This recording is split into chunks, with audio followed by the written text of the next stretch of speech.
All right, all right. So the topic tonight is Kaepernick right or wrong about the NFL. For those of you that may not know, Kaepernick, full name Colin Kaepernick, a former NFL quarterback for the 49ers, got a lot of fame over the years for taking the kneel at a game and getting involved with the Black Lives Matter movement and whatnot. He went on to make a documentary, a Netflix documentary, basically going into the ins and outs of the NFL, the combine, and stuff like that, and basically drawing the parallels between the football world in the slavery days. And the parallels seem very, very accurate. So, if you didn't got a chance to check it out, if you didn't check out the Netflix documentary, uh, raise your hand, come up. We wanna talk about this. Is he right or wrong? I know a lot of our people take a lot of pride and joy in in sports in general, especially the NFL, especially the Cowboys for some reason. Everybody love the damn Cowboys. So is Kaepernick right or wrong about the NFL being very similar to slavery? All right, is he right or wrong about this thing? We want to hear what y'all got to say. All right. Judgment. Let's see you up on stage, man. What you got going? Hey, Shalom, bro. I'm at work, man, in the back of the truck, man. So I'll be probably saying some coming in here and there, man, as we go on. But hey, Shalom, leadership, Most High in Christ bless. Hey, you checked it out, man? Now I'm finna go to looking it up right now, bro. Oh, praise. Yeah, I ain't got a chance to watch the full thing. I just seen the clip, but the clip pretty self-explanatory, pretty self-explanatory.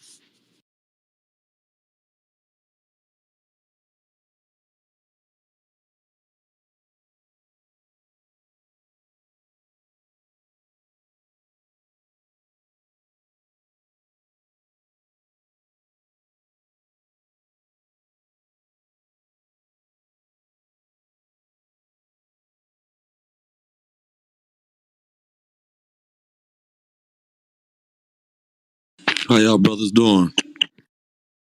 What's up? What's up, bro? Welcome to the stage, man. You checked it out? Yeah, man. I had watched it last night. Couldn't stop watching it, man. I loved every part about it, man. He is not wrong. Okay, okay. So tell me about it. So did it open your mind up to things you may have not never thought about, or like what all did you get from it? Well, I grew up playing football. I'm from South Florida, Fort Lauderdale, Broward County. So it's like a big football where I'm from. And like in Little League, I had coaches betting on us. I was getting money in Little League and stuff like that going to high school. Coaches bribing my mom to get me to go to their high school and stuff. I think a coach gave me a goat cart to come to Dilla High School and a few $100s and stuff like that. But the system, how he explained the NFL system, like that shit slave, bro. They slaving you because when you sign that dotted line, it's like you want to play football your whole life, like that's something you love. But when you sign that line, you that slave, bro. And that's basically what he said. Like, and he showed it. Like, your family, you could be at a funeral, and those coaches call you something. One of those staff call you. You have to stop, drop, and do everything, and go straight to them and do what they say. Wow, it's crazy. When we grow up, we little boys and stuff like that. That's our dream. We dream of getting to that level and putting that hat on and shaking them hands on the stage and our mamas and family jumping and screaming and smiling and happy and we get to move our mama out the hood and da da da da. But we never got exposed to that other side, like you said that he brought out, how you basically become their property. Once you sign that line, You they got become it. a, and when I look at it, I have friends that went to the NFL. They're not in the NFL no more, and they're 30, like because I'm 30. They're the same age as me, and the stories I hear from them, bro, they is not with it. They was not with it. They thought it was something that they was gonna love doing, and basically a property, bro. That shit like prison. Basically what he said, like you got to do everything. I'm kind of happy I didn't even go all the way to the NBA after even seeing the Kaepernick show. After he explained it like that, man, I'm happy I didn't go to the NFL. Man, it's crazy. I see we got Salam on stage. Is that how you pronounce your name, sis? Yes, it's Salam. How are you guys? Good evening. Good evening. Good evening. We good. What's your thoughts? Did you get a chance to see the film? I didn't get a chance to see the film, but my thoughts are as an educator, I've always, encouraged. I teach, you know, I'm on the academic side as well as in the administration side. I've always encouraged students, especially athletes, that their academics has to come first, even if they come on a scholarship. Because once, even worst case scenario, when there's an injury, they are left without a scholarship, especially if they didn't have academic, a good academic standing.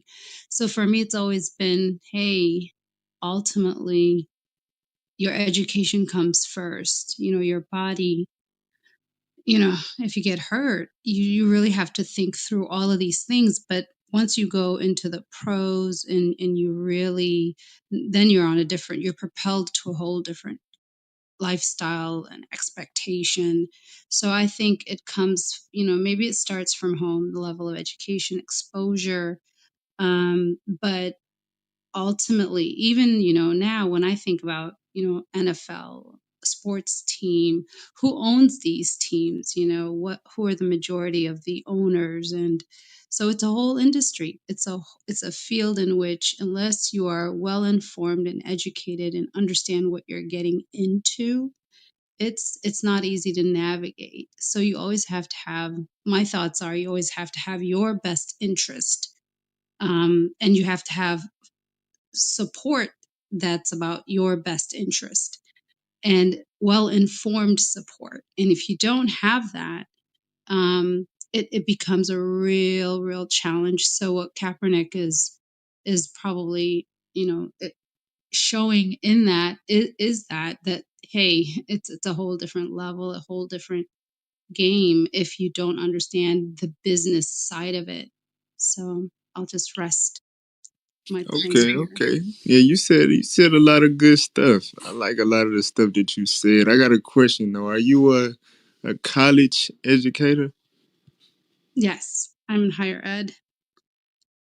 Okay, okay. So, have you ever witnessed any experiences of college athletes, coming to college just fully invested into the athlete side of it, not really worrying about the academics, and then they suffer something like an injury or something like that, and they have to try to change gears or they might lose their scholarship. Have you witnessed that? Yes, I've personally had to, come to what I call come to Jesus moment with students who really, and it's what's unfortunate, to be honest with you. It's the coaches they're working with, it's the parent that they're coming in with. They are, if the parent was informed, they would know how to support their injured student, who's on the brink of losing a scholarship, especially again, if they didn't have an academic standing, which is, they could move forward academically. But when they're taking classes that are just to maintain them as enrolled, when in fact whatever they're enrolled in isn't going to push them to the next level, in their degree plan. That's when it's disheartening. And I've seen it. And I've also been at on the flip side, I've gone to high schools, with recruiting, just on for students. And what I've noticed is in high school, um, the athletes, whether they be cheerleaders, basketball player, football player, they have just they're held to such a, they're very popular, and they're I love that their personalities, their self-esteem, they're up there. They're like perceived as and treated as such among their peers, among the teachers, but I don't think they're educated or informed of what's to come. So I think they come to the college or even possibly cross over to the pro with a very uninformed, unclear, kind of, they're just in this other realm, not educated, not as informed. And so when they do get into that environment, it's tough. They don't have the proper support system. They don't have the adults at times that are, their moms, their dads. That's wonderful, but they have to be business savvy to support them. And I think that's part of that's my concern on the education side. Hmm. I kind of want to pose a question based on what Fetso said and also what you said, Sis Alam. Kind of basically, it's interesting how, like you said, the star athletes and things of that nature, they always have a lot of influence, a lot of popularity. They got a lot of charisma. They basically become, leaders to our people. Now this may be, kind of controversial, or whatever the case, but I really want to know y'all thoughts on this. Do y'all think that that's perhaps by design, maybe? Because when you examine the black community, more often than not, the people that, the kids look up to, that we pretty much all look up to in the community, it's usually entertainers, rappers, musicians, athletes, stuff like that. And, those type of careers that are making to that level, it involves, it's very, it's scarce. It's a lot of scarcity when it comes to making it to that level in the first place. And then, like what Fatso was saying, you gotta sacrifice a lot, pretty much your life, to even get there. And when it comes to just purely educated people within our community, that they have the brains and they're in the innovation and inventing things and stuff like that. They don't really, they're not ever big influencers, or they don't get mentioned or perceived as leaders. Do y'all think that that's by design, perhaps?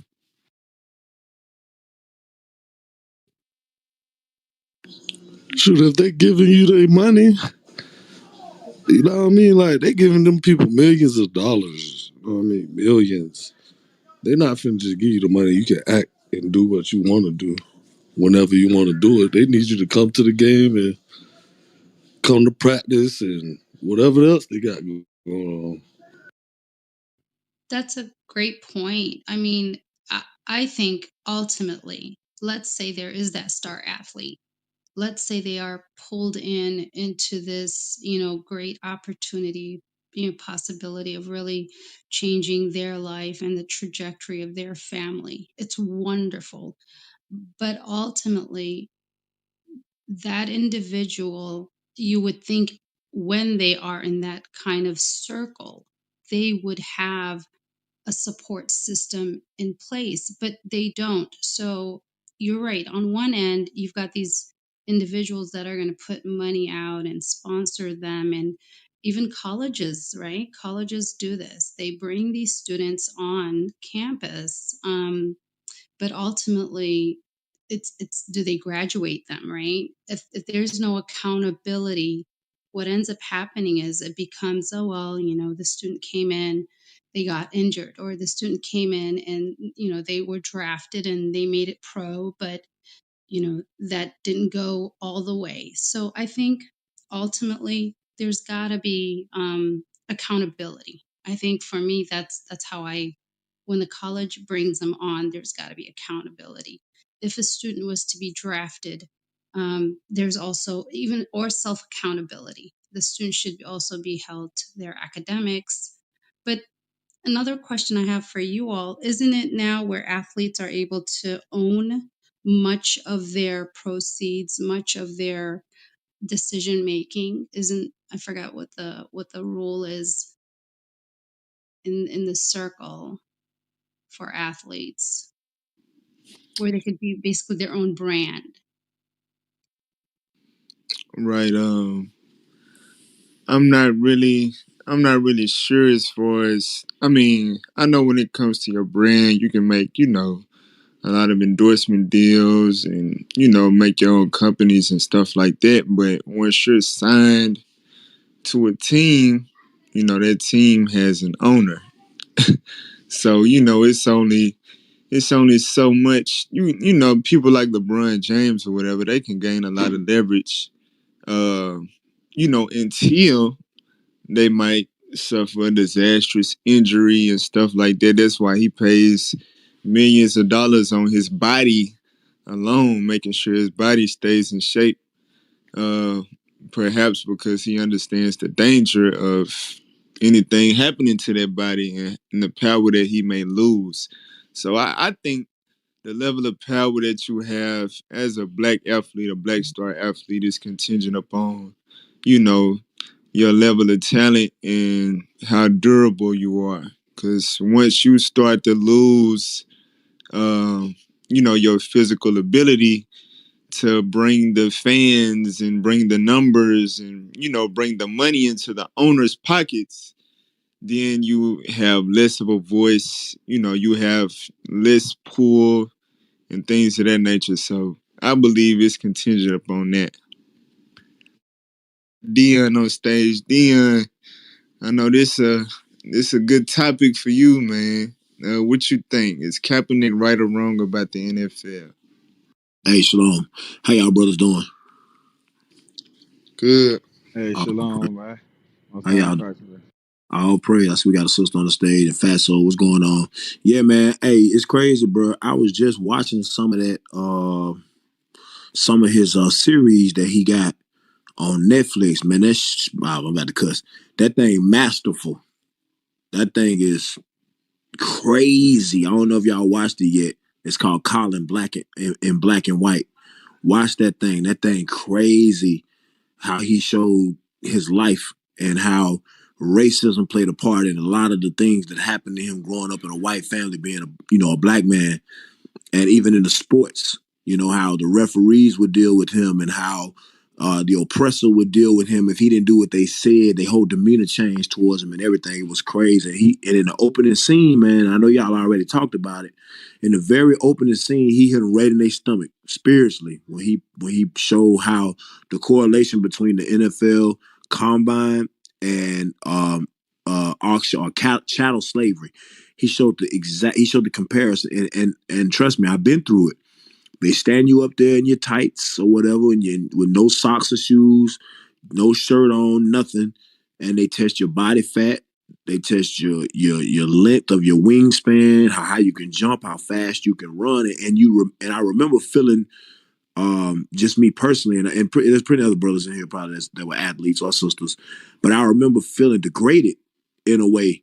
I remember waking up some mornings before pre-draft workouts and feeling like, hey, damn, I ain't my best today. I feel sluggish. I feel lethargic. I don't know if I need to eat a good breakfast, because if I don't, if I go in here and I don't perform well, they might not draft me or they might not like me. You know what I'm saying? I might not be able to take care of my family. I remember feeling that feeling, or even eating a cheeseburger, you know what I'm saying, the night before, and regretting it the next day because I didn't run as fast, you know what I'm saying, or jump as high. So I know exactly what he's talking about. He 100% correct. The NFL is a slave auction market. It's the same thing as the NBA and the MLB and every other sports franchise or sports league because it exploits its players. I don't want to hear no damn crap about they making $100 million. How much the owner making? How much the owner if they making $100 million? If they can pay me $100 million, how much they making? That's what you really need to be thinking about, right? Um, it's a lot of stuff you got to do to get that 100 million too, or that million, or that 80,000, or whatever your contract is. A lot you got to do to get it. So I know we're gonna get into that more as the night go on, but that's just my spiel on it. Hey, all praise to the Most High. Hey, that's interesting. That you mentioned that you was even a part of that, part of a lot of them experiences or whatever. Salam, she asked a very good question. She asked us if we knew, as far as today, are these players starting to get, basically, ownership of a lot of their rights, their brand, when it comes to them being an athlete is it kind of changing to where they got more ownership and more pull, stuff like that. All right, so yeah, they are, but where they sell their products at, that's what you got to think about. Brothers are getting like LeBron James, for instance. I will give him kudos. He fired his agent, he fired his financial advisor, he fired a lot of people, and he hired his friends. He took a chance on his friends. His friends went to college, and learned the trade or the tricks or whatever they needed to do, the expertise in these particular um, you know um, avenues, and he hired him. He took a chance on him, and of course, he LeBron James. He the best player in the world, arguably by some people. Um, he was able to elevate them with him, and he does have a lot of stock in the things that he has. Same way I saw an article where Body Armor, which is an energy drink that Kobe Bryant put $6 million in. They sold the company to Coke for $8 billion, and his family gonna get 400 million, off of that. So these brothers are starting to wake up in that regard. But like I said, where are they selling their products? Right? Who's buying their product? Yeah, you own your brand, but when you come out, I'll give you an example. Come out and say Jesus Christ Black.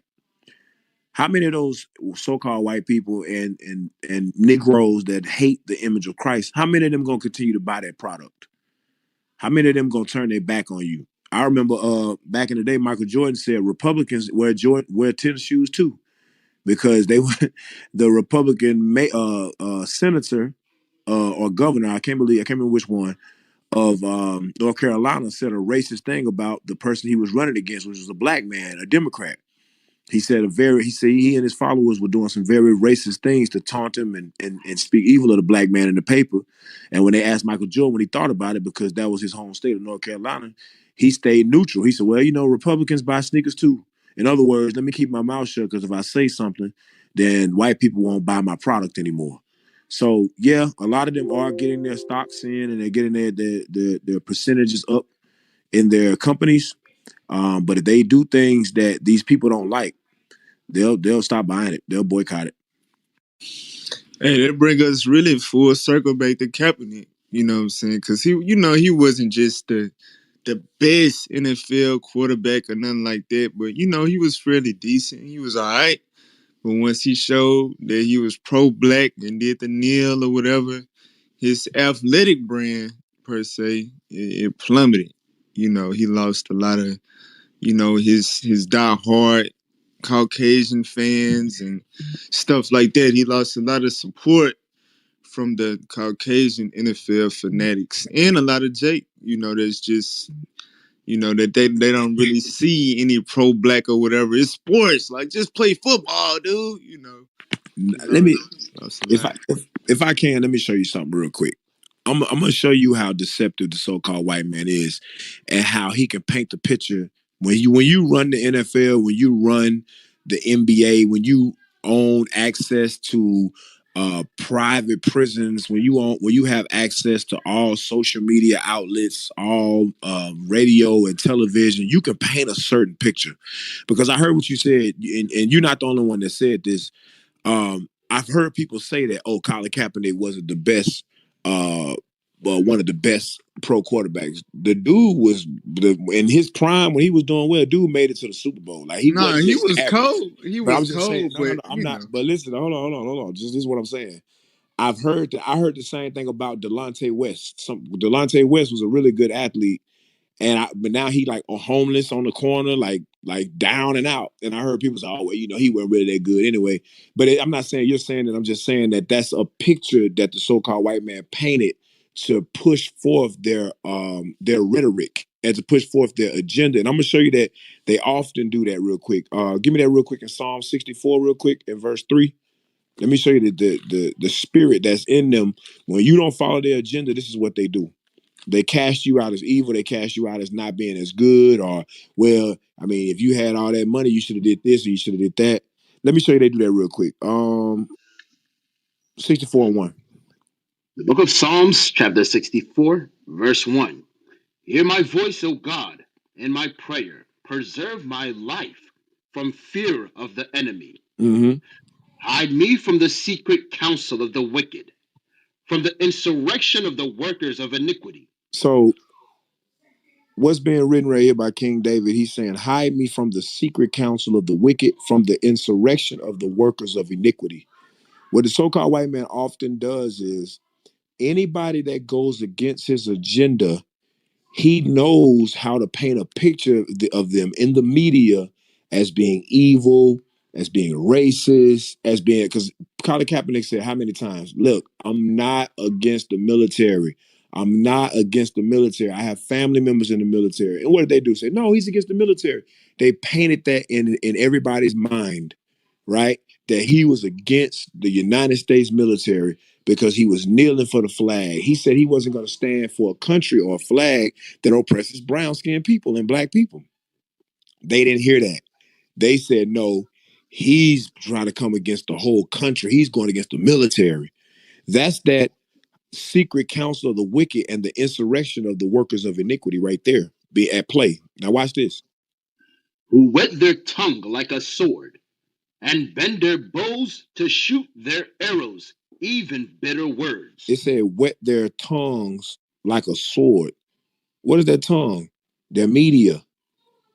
It ain't talking about them literally just speaking by themselves, because who's gonna listen to that one person? But if I can get the media to print the same stories, if I can get everybody with their leading story, their top story of the night, Colin Kaepernick says that he's not standing for the national anthem because he hates the United States military. You can paint a whole picture. You can have people hate. I give an example. I'm in the barbershop yesterday, and somebody was saying how, I don't know if any of you have ever watched the show Power. Somebody was telling me about how the woman that played Angela Valdez in the show Power, she was getting death threats as if Angela Valdez was a real person. You hear about that in movies all the time where like somebody plays a hated character in a movie or an antagonist in a movie, and people send them hate mail. Monique got the same thing when she played the mama in Precious. People were sending hate mail to her saying that she deserved to die and she was evil. And she was like, yo, it's a character. It's not really me. But that's what media does. Media or medium, right? It's witchcraft. And Bishop Kanai of Israel United in Christ went over this past Sabbath about that witchcraft that plays tricks on your mind and plants itself in the subconscious. So white people, when they heard military. My dad was a veteran. My mom fought in the army. Yeah, I fought in the army. Yeah, to hell with Kaepernick. That's what they did. So then they started putting out his stats. Oh, look at his stats. His stats aren't that great. Look, I mean, he had one good season, but look at this right here. He wasn't good. He was an average quarterback. But then when you compare him to the other 29 quarterbacks in the league, you see he ranked in the top 5 or 6. You're like, whoa, this dude is a Pro Bowler. What the hell? But that's what they do. They use the media, they use their bitter words, and they wet their tongue like a sword so that they can cast down anybody that's speaking up for righteousness or on the behalf of the children of God. Damn. Hey, that's right. That's right. That make a whole lot of sense. Cause you're right. It's the narrative. They can quickly change the narrative too. They show you the power of the media. Like you said, he was a Super Bowl quarterback. He wasn't bad compared to the rest of the quarterbacks, like you said, especially when he was in his prime, he was among the top. But once, he did what he did, they was able to paint whatever picture they wanted to. And, it was defamation. They defamed the brother and, took a lot away from his career. Real quick, let's get Isaiah 29, just to land back off of you. Once you say something against, they program and they paying you, they the ones, got you on the platform or whatever, and you speak against them, hey, what else can you expect? And that just shows, like Fatso was saying, and with the movie showed us, it's a big plantation. We never really have any control. You could be the best of the best on the field, and they'll put you up to a certain pedestal, but you never really have the control. At the end of the day, they bought you, and they can sell you, and they can expel you. Get Isaiah 29 verse 21. The book of Isaiah, chapter 29, verse 21. That make a man an offender for a word, and lay a snare for him that reproveth in the gate, and turn aside the just for a thing of naught. Right. So it said they making a man an offender for a word. Right? And it could be a right word, something that's not even to be disputed. It could be facts, but they would make him out to be an offender. Oh, he's speaking against our country and our military and da da da. When he didn't say nothing against the military, he respect the military. But they will make you an offender for a word if their word is exposing them in any type of way. And it said they lay a snare for him that reproveth in the gate. Once you speak out against the higher powers and the higher ups, that's the real gate when it comes to the NFL, the media, and etc. These people, they sit in the skybox and things of that nature. They probably never put on pads a day in their life. But they the ones making the billions and trillions and stuff like that. They the ones with all the control. So if you do anything against their agenda and they program that they set out, you opened your black mouth against them, they'll lay a snare for you. All right, they'll make it to where you'll be a free agent for years, can't get a job, you'll lose endorsements, all of that. They'll take the food right out of your mouth. All right. So that's, when it comes to stuff like this, they definitely want us to watch our black mouth. Because I'm telling you, it's really not no different from the slavery days at all, which is what he showed in the film. All right, Fat, so what was your thoughts on what Dion said? Dion hit everything on the head. I mean, he hit everything on the head, bro. It's like nothing much I can really say about it. It's all a corrupted system. Right. Hey, Sis Salam, I know he had answered your question as well. What was your thoughts on what Dion said?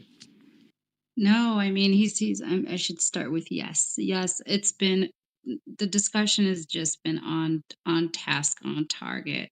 It also reminded me of it's the narrative, right? You control the narrative, you also control the outcome. And it feels like it kind of reminded me of a lot of the African leaders and how they're portrayed when they're on the, so, during the Cold War, you had, you had your America or your different West, a different ideology, and how different African leaders played into that, or at least they played in the narrative. And then, so when they were doing as the US wanted or as Russia wanted, all was well. And when they weren't, they were portrayed as, the monsters. So, I mean, that's a whole different side, politics or African politics. But yes, it's you. At what point do you say, you know what, we know this is the narrative, it's played on every level, whether it be your favorite entertainer, athlete, they there's a means in which they will character assassin, and it's how do you buy into it, or do you understand the agenda and you still move with, with caution. So yes, so everything Dion was talking about, and just the topic at hand, it's, although it's frustrating at times, you can't get frustrated. You have to understand there is an agenda, there's an outcome, there's a controlled narrative, and that's across the board. So you have to be conscious, you have to be, alert and aware, um, and not buy into what's going on around you, and stay focused. And what does that mean? Stay focused in your father, the creator. And otherwise, you'll blow like the wind. You'll in every way. There's nothing but discontent, and so that is what we are right now. It's just, it causes you to react, but you mustn't react. You have to rest assured that if you have to rely on your faith. Yeah, no, I'm glad you mentioned that. You mentioned about a few of like the African leaders, like even in and I was surprised that it was this educational. I'm not gonna lie. When you watch Colin Kaepernick's special that he has on Netflix, he mentioned Patrice Lumumba, right? Um, he mentioned I always mess up his last name, but he was the first president of Ghana. His name was Kwame Nkrumah, yeah, Kwame Nkrumah. That's Nkrumah. it, Kwame Nkrumah. Like these people um, were, like you said, were African leaders that were there for the people. They believed in bringing the people together. They were influential in that. And like Patrice Lumumba himself, he was assassinated. He was assassinated because he went against Belgium. He went against what the Belgium rule that they wanted to bring forth in the Congo. And you see it often over and over and over and over throughout history, where the powers that be are those that run the society of their time, of that time, when there are people that rise up that are influential and that can cause a disruption in what they've been trying to build or portray in the media. Then they'll assassinate them, or they'll socially or publicly assassinate them. Not to do Nick Cannon, but now he done gave in now, But yeah, you on point. You on point, sis. You on point. Hey, all praise to the Most High. Hey, Pentecost, I Hey, see we got you up. Judgment, you was gonna say something? oh yes, sir. And another thing I think Salam was talking about too, just to kind of pivot backwards, in regards to something that they started new. The NCAA, I think they passed laws for. I don't think it's in every state, but they passed laws for the college athletes to now to receive um, a portion of incentives, being able to get paid off of the popularity of their name, um, whether they bring the fans to their certain institution. So the players can get incentives now. I don't think it's a lot, but they can get paid when playing in the for college. When they're in the NCAA, they did pass that law for college athletes to get paid. But that's the same thing going into and we can read this later, but that's the same thing like how they had at one point in slavery, where it was illegal for us to be able to read and write. And then after so many years of enslaving us and conforming our mind to how they taught us, then they passed laws, to differ, basically be able to say, hey, now you can read. So it's the same thing they doing for the college athletes. Now they can get paid so much money after all these years of them making millions and billions and trillions of dollars off the NCAA, the SEC conference, all these different conferences, the SWAC conference, with football, basketball, so on and so forth. Now they're trying to pass laws to where the students, because of the outcry of the students or whatever, not being paid. They're trying to pass laws to where they can get paid now. But that I need my made back me pay. think. Yeah, yeah, Pay yeah. A me lot money. of us, right, right. A lot of athletes that are now out of college that they done made tons of millions of dollars off of. We don't get that incentive. But it reminded me of that Psalms. Because somebody get that Psalms 94 verse 20 of how they played a role in all of this stuff that we get involved in is to separate us. When we conform to their laws, to their guidelines, whether it be with sports or in the business world, it's all to separate us from each other, and most importantly, to separate us from the laws of God. But read that, Ibuka, if you would.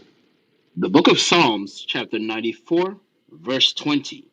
hmm Shall the throne of iniquity have fellowship with thee, So that's which us. fr- Shall the throne of iniquity, the people that have power in high places, shall it's just like the scripture said, can two walk together except they be agreed? No.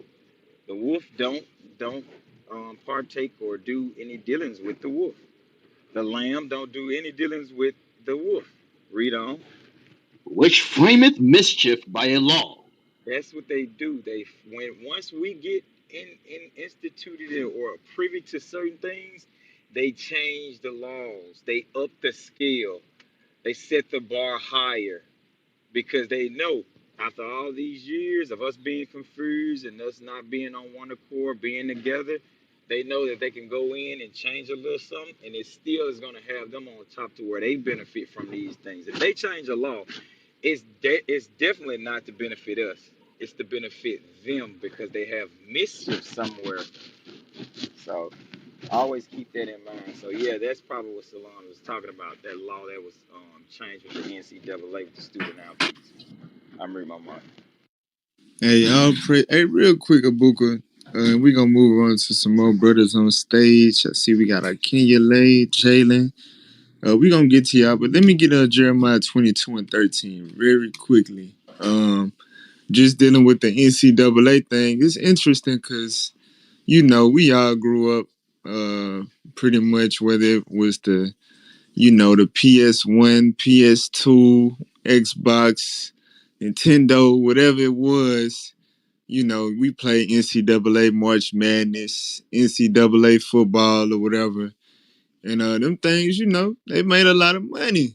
The college games, the merch, etc. You had a lot of names in college that never really made it to the NFL. They never really landed no big contracts. But in the process of them being college stars, those colleges made a lot of money off of them. All right, and they were just getting by with their scholarship, if that. Read Jeremiah 22:13. the book of Jeremiah, chapter 22, verse 13.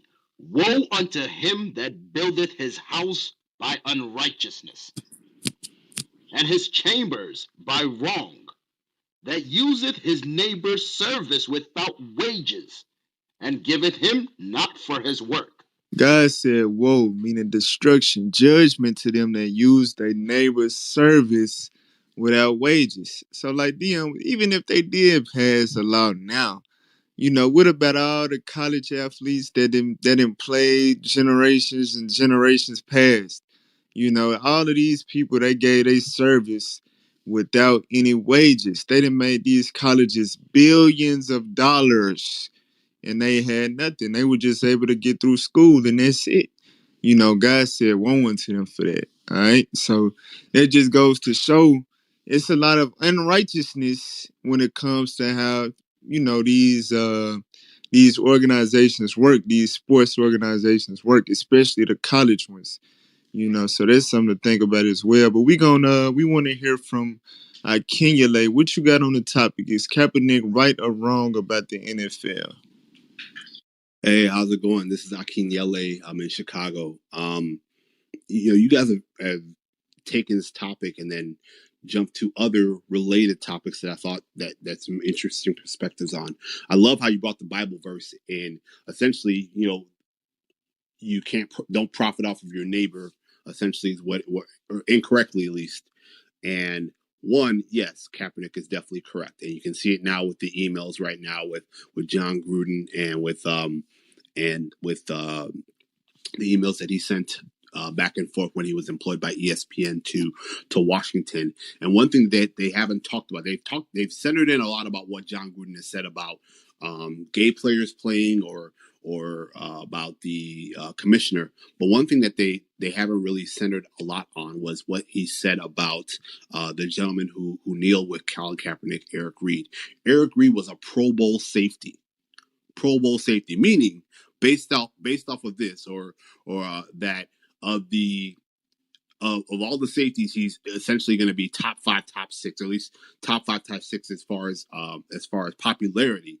In addition, when he was finally signed his last season at for Carolina, I believe if I'm not mistaken, he set the record for most tackles in a season. Now all of a sudden, no one needs a former Pro Bowl safety, one who set tackles. Who admittedly, I haven't watched an NFL game since Atlanta lost to New England, so I haven't really been able to sit down and break down what kind of a safety, whether he's in the box safety or as a cover 2. I believe he's best as a cover 2, but I think he floats as well as a in the box safety as well. But don't quote me on that. So that's an interesting piece. I also want to respond back to the referencing the schools and universities. So my alma mater is the University of Illinois at Urbana-Champaign. I was there in 2005 when we played against the University of North Carolina and lost to them in the national championship. I kid you not. That summer, new buildings started coming up. I remember walking with friends of mine and saying, "What building is that?" So obviously, it costs money if it costs money to build buildings. There's obviously a lot of money that was made from the University of Illinois by being in the national championship. Now, I don't know, how much was made. I'm not privy to those numbers, but it's obvious that's the case. And I've had friends who played. I know I tried to walk on my freshman year, but I had friends who played all 4 years or even some all 5 years. And the amount of time commitment you're talking about, I had a part-time job while I was in college. For someone who has to play football, who has to put in 40 hours as a college athlete. There's no way possible that if you need something more, you can get a part-time job. There's just not enough time in the week. But I think there's a very simple solution to that. I know the NCAA has made some slight changes as far as being able to profit on your name and things of that nature. But also as well, I think if we're expecting the quote unquote powers that be to change things in our favor, I think it's incorrect. I think we have to take our own destiny into our hands. We all know we can sit here and talk for years about how bad the quote unquote system is, or how bad minorities have had it the world over, in the U.S. and in other parts of the world. But at the end of the day, the only thing that changes it is us changing it. I'm going to point out to Deion Sanders, who is now a coach at, I believe, Jackson State. Also Eddie George, who I believe is a coach at Tennessee State. And now it's bringing so much more attention to the HBCUs. And if you remember, once upon a time, if you were a black athlete, if you were a black athlete in college, you would, if you wanted to play, you would go to an HBCU. You wouldn't go to Illinois or Michigan or USC or Alabama. You'd go to Jackson State. You'd go to Howard. You'd go to Hampton.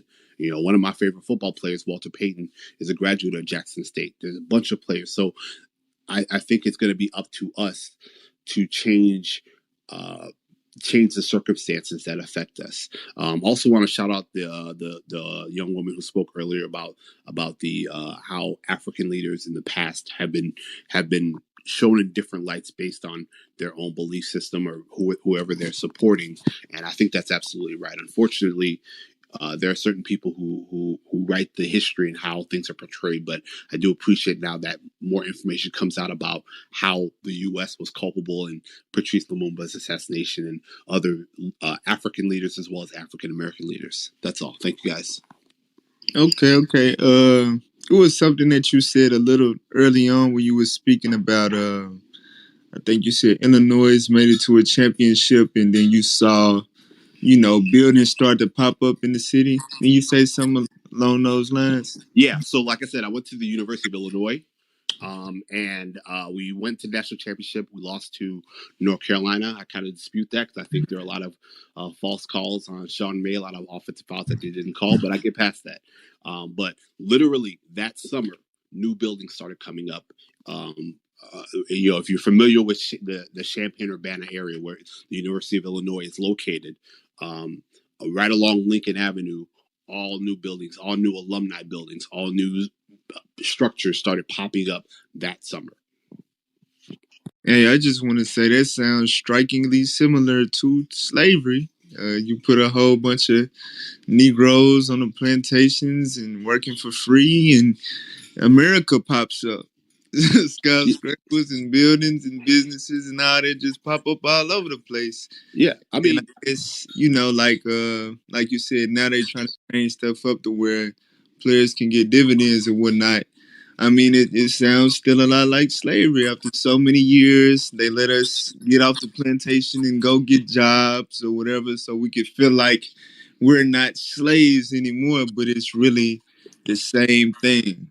I So it mean, I sounds would a lot like that.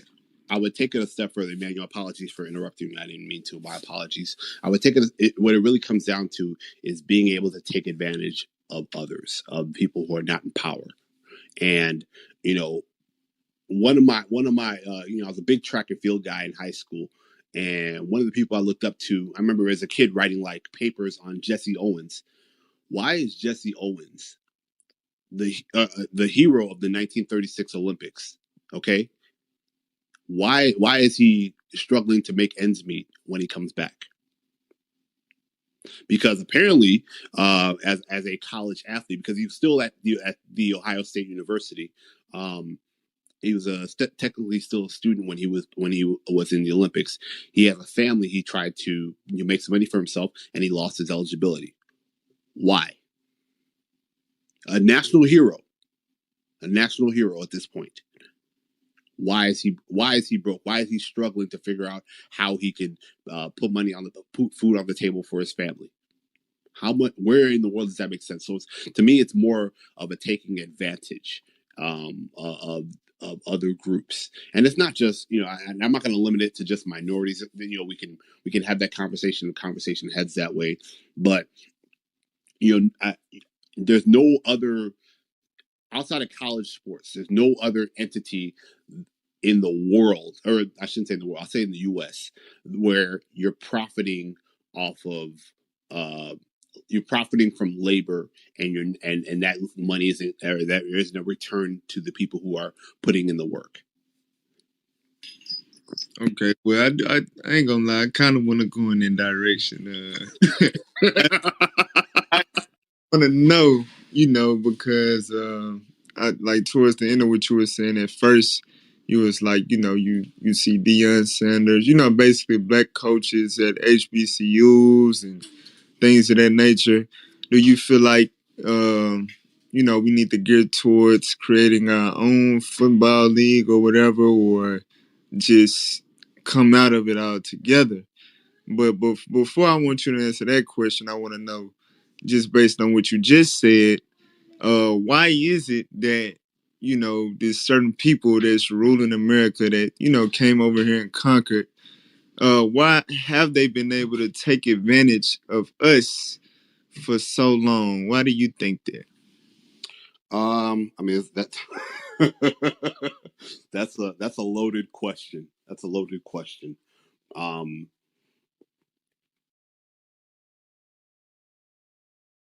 Apologies. I want to interject. I was going to say it's the same question as in why is the continent constantly raped of its resources? You know, at the core, what's going on? It's that's the million, like, I don't know, gazillion dollar question. You're right. Why the constant um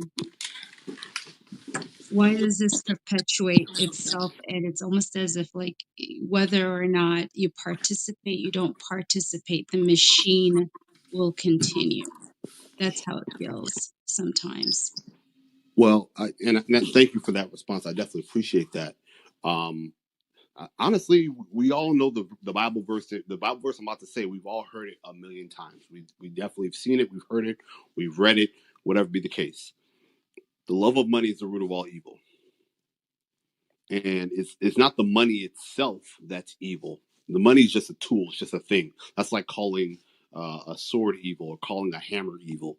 No, it's the love of it that's the root of all evil. And that goes back to um, I would go back to the first commandment: have no other gods before me. And when you make money your god, and when you make that your god, these things happen.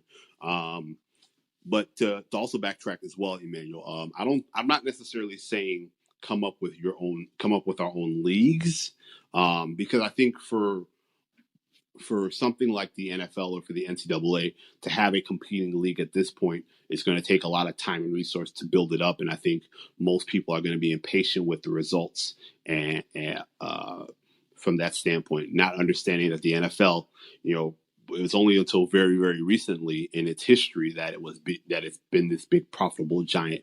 For a long time, there were plenty of times the NFL, the NBA that they were gonna go bankrupt because they were not making enough money. It's really, if I take the NBA for example, it was really until Larry Bird and Magic Johnson that the NBA became that big profitable machine, and then later David Stern and globalization and obviously Michael Jordan and things of that nature. So I think the patience required to make a new league, I don't think anyone really has the time, the resources, and the patience to really devote to that. I think it's more about having the people who have the best interests of the people involved in those positions to make those decisions. The reason I highlighted Deion Sanders and then Eddie George is because you now have former college athletes who understand the plight of college students, who understand being a college athlete. Deion Sanders definitely understands. Eddie George definitely understands. And if they don't understand, they have teammates who've been through the situations that the teammates are now. So I think it really comes down to that. I think when you get to something like the NFL, the NCAA, having those people who are former athletes who can be who can be in those positions that can help move things along to benefit all parties involved, and not just,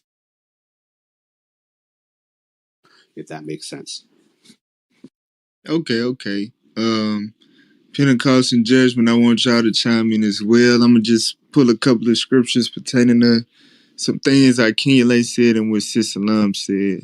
Real quick, in Deuteronomy 28, verse 15. So just in the direction where I was going with the question that I asked about, why have these people been able to take advantage of us for so long? I understood what y'all said as far as the love of money being the root of all evil and stuff like that. But what I'm really getting at is, obviously on that field, on that football field, on that basketball court, we can't be messed with. We dominate. We dunking on them. We snagging passes on them. We touchdown after touchdown. We hit sticking them and all of that. They can't mess with us. But they the owners. They able to manipulate the contracts. They able to fire and let us go and do this and do that and take advantage. We seem superior in many ways, but at the end of the day, when it comes to what it actually is, we're an inferior people. And the question is why? Why are we in that position? Why are they in their position? And I just want to get you know, a biblical approach to that. Get Deuteronomy 28, verse 15. The book of Deuteronomy, chapter 28, verse 15. But it shall come to pass, if thou wilt not hearken unto the voice of the Lord thy God, to observe to do all his commandments and his statutes which I command thee this day, that all these curses shall come upon thee and overtake thee. Right. So what's interesting about this passage right here? This was after God delivered his chosen nation, He destroyed the nation of Egypt, to let the Israelites go free. The Israelites was his chosen nation. So this people that he promised in Deuteronomy 7:6, they would be above all people, a chosen people, a special people. He said, but if you break my commandments, if you disobey me as your God, guess what? Curses will come upon you. Evil things, bad things will happen to you as a nation of people. Jump down to verse 43. I'm gonna show you just a couple of those bad things that correlate with what Kaepernick brought out in his film and what we discussing as far as, when it comes to these sports organizations, college and major league. All right, read that. Verse 43. The stranger that is within thee shall get up above thee very high. Right. So the And thou, stranger is talking about the nations that are outside of your nation. So the stranger that is within you will get up above you very high in terms of society, in terms of status, in terms of power. They will get up above you. Read. and thou shalt come down very low. And you shall come down very low. You're going to be at the bottom. When you look at NFL ownership, team ownership, you see, I think it's 0% black, maybe 1% black. Who knows? But when you look at the players, we dominate that number. Now you're seeing more black coaches, but like I said, when you get into the ownership and the politics and who really has control, they're the ones up sitting in the hot seat. We're at the bottom on the field, putting our lives and our bodies and our well-being on the line for the crumbs that fall from that table. Read on. Verse 44. He shall lend to thee, and thou shalt not lend to him. Hmm. He shall be the head, and thou shalt be the tail. So they shall be the head. They shall be the chief executives, the owners, the people that's really in control. And you're gonna be the tail. You're gonna be the tailback on the field, running the ball, getting your head smashed into the turf for a small fraction of what they're gonna put in from your performance. God said that this is an evil thing that will come to pass upon his chosen people if they chose not to keep his commandments. Now jump down to verse 33. This will go along with what Sis Salam said about you know, just she was taking a step further as far as, why is the earth being robbed of its resources and it seems to be non-stop. When you look at it, when you look at history, when God's chosen people, the Israelites, were in power, they ruled the world in righteousness. But when they chose to break the commandments, God said that this would happen. Read what you got. Verse 33. The fruit of thy land and all thy labor shall a nation which thou knowest not eat up, and thou shalt be only oppressed and crushed evermore. Right. So the fruit of our land, the fruit of our labors, all of our resources, God said, a nation which we knew not shall eat it up. So, if y'all know the history about the conquistadors and the British explorers and all of that, they came to America, they invaded, they conquered the Native Americans, which were also God's people, took their land and raped all the resources out of it. And now they got to the point where they got to create GMOs. They doing the same thing in Africa. They went to Africa, started colonizing the land just to rape all of the resources out of the land. So you got to ask, just throughout history, were all of these different nations doing this per se, or is it this one particular nation that has a knack for doing this, going to different nations and robbing their resources? That's, seem like it's one particular nation, but the reason why they even had the power to do that in the first place is because we didn't obey our God. We broke the commandments. Therefore, God said, hey, a stranger gonna be able to conquer your land and take the resources from it. And that same nation has gained power over the whole earth. Uh, but I'm gonna pass it on. I'm gonna pass it to Pentecost real quick. What you got as far as with Yanley, I think that's what his name was in Sicilum. What you got on that? Yeah, basically, I'm just gonna add on to what you said and something key that Salam said. Let me get Job chapter 9 verse 24. You quoted a scripture. I'm gonna read it because I'm gonna answer both. Read that. The book of Job, chapter 9 and verse 24. The earth is given into the hand of the wicked. He covereth the faces of the judges thereof. If not, where and who is he? So Job is saying the earth is giving to the hand of the wicked, and like Emmanuel has said, because the earth is giving to them, they're in rulership.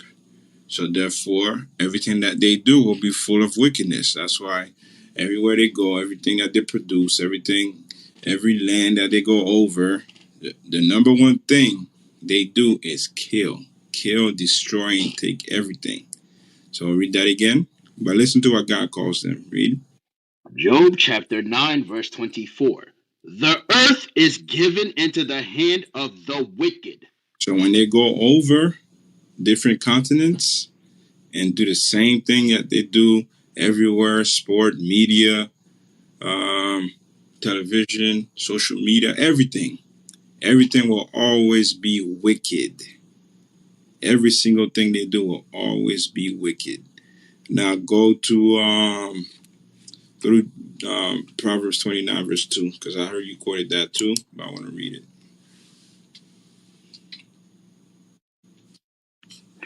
Proverbs chapter 29, verse 2. When the righteous are in authority, the people rejoice. But when the wicked beareth rule, the people mourn. So it says, when the righteous people are authority, meaning somebody who's keeping God's commandments, and the only people who could be righteous on this earth right now are the Israelites, the so-called Black, Hispanics, and Native Americans, and the diaspora over on the other side of the world, right? So it says, when those people are ruling, meaning following God's laws, there's righteousness on this earth. Meaning you're not just going to go anywhere and just take anything that you want and take people's bodies and be like, hey, you're mine. Let me do this. Let me do that, right?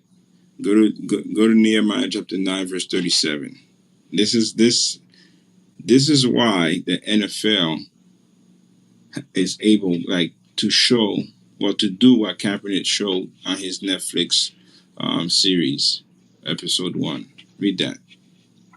Nehemiah chapter 9, verse 37. And it yieldeth much increase unto the kings, whom thou hast set over us because of our sins. Remember, the earth is given to the hand of the wicked, but it wasn't given to them for free. We had a price to pay. The price that we paid was that if we broke God's commandments, don't worry, he said, I got you. I'm going to give you a big-ass paycheck. And the paycheck is wicked people will be over you, going into your continent, taking everything that you own, even though you're stronger than them, smarter than them, created everything that you used to create, had no side effects and stuff like that. He said, nah, I'm gonna take that away from you. I'm gonna send them, they're gonna take your water, there's nothing you can do about it. They're gonna take your cattle, they're gonna take your dirt like they're doing in Jamaica, they're gonna take your minerals like they're doing in Haiti, in Africa. Read it again. And it yieldeth much increase unto the kings, whom thou hast set over us because of our iniquities. And then what happened? Also, they have dominion over our bodies. You see that? They have dominion over our bodies. That's why they're able to say, nigga sold to Master Johnson's here in North Carolina. But now they say, how much you want for this buck? I mean, for this athlete. He's a good athlete. He's strong. He could break a tree in half. Matter of fact, look at his muscles. He jumps high. He could run fast. Let's measure his arms, because they have dominion over our bodies. Read that part again. Also, they have dominion over our bodies. Not only over our bodies, read. And over our cattle. At their pleasure. And we are in great distress. But not only are they able to say, let's measure up your body, so you can be a good athlete. If I remember correctly, I don't remember that Caucasian dude that was on TV. He said he would want to marry LeBron James with Serena Williams to make a good stock. That's what he wanted to do. That's a rich, rich white guy on TV talking. He said if he could marry LeBron James and Serena Williams together, so they could bring forth a super baby, that would be beautiful. It's the same mindset. Dominion over our bodies, over our cattle.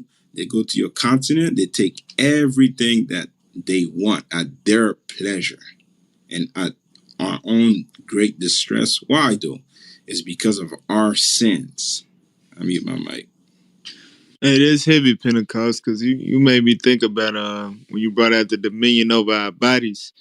I remember I was watching the Derrick Rose documentary, and he was in the middle of an interview, about being, his journey, being with the Chicago Bulls and how he want to stay with them and etc. And in the middle of the interview, he got a call, like, hey, you're in New York now. You're a New York Knick. And it just goes to show, like, when they say they got dominion over their bodies and dominion over our bodies at their pleasure, whenever they get ready, they could just sign you over. It could be all the way across the country. It could be all the way somewhere you never been before, never desired to be.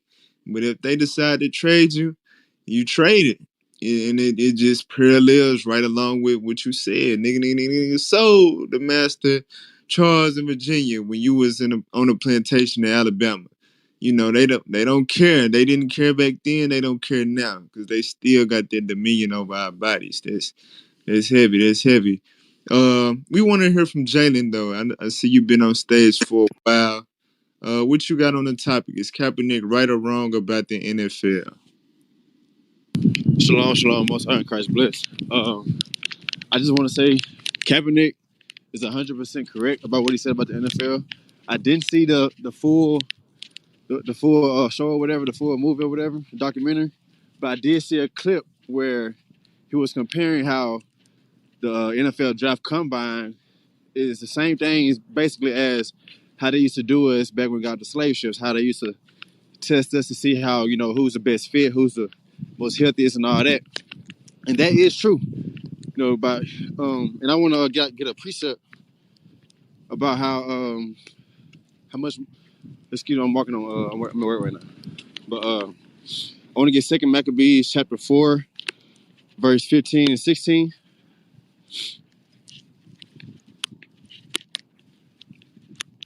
Yeah, go ahead and get that, Abuka. Hey, if you at work, I'll break it down for you. That's a good scripture. We like that scripture.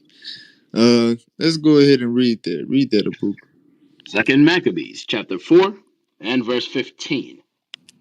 Not saddened by the honors of their fathers, but liking the glory of the Grecians best of all, by reason whereof sore calamity came upon them, for they had them to be their enemies and avengers, whose customs they followed so earnestly, and unto whom they desired to be like in all things. Right. So this scripture right here is very powerful and it's very, historically relevant, dealing with the time of the Greeks when basically the Olympics was introduced. You had the game of discus, that's in verse 12, I believe. So this is real history that's documented in the Bible. And what it's saying is that God's people, the Israelites, they were driven to a point where they preferred the glory of the Grecians, that Caucasian man that gained power over them. They desired the glory of the Grecians more so than the honors of their forefathers. So they left their customs to follow their enemies' customs and desire to be like them in all things. So I understand that Kenya Lay, Salam, this might be new to y'all, as far as, reading the Bible from the perspective of, us here that was brought here to America and brought to various places, the islands, different continents or whatever, and I colonized people in Africa. being identified as the Israelites in the Bible. The Israelites, as you can see, they went through and they were prophesied to go through the things that we've been through. And you can see a major parallel between how, today we celebrate all of the holidays that they've given us, that they've established, which, all it takes is a little Google click and you can see that they got pagan roots. It has nothing to do with our people or our God whatsoever, but we love it. We dress up on Halloween earnestly. We celebrate Thanksgiving earnestly. We celebrate Christmas earnestly. And the same thing with their sports. We go crazy over the sports. We buy all the merchandise. We go to all the games. We bring our kids to the practices from their youth. That we put them in the programs and, et cetera, et cetera. It just seems like they resemble us. We understand us moderators, we know it's because we are them.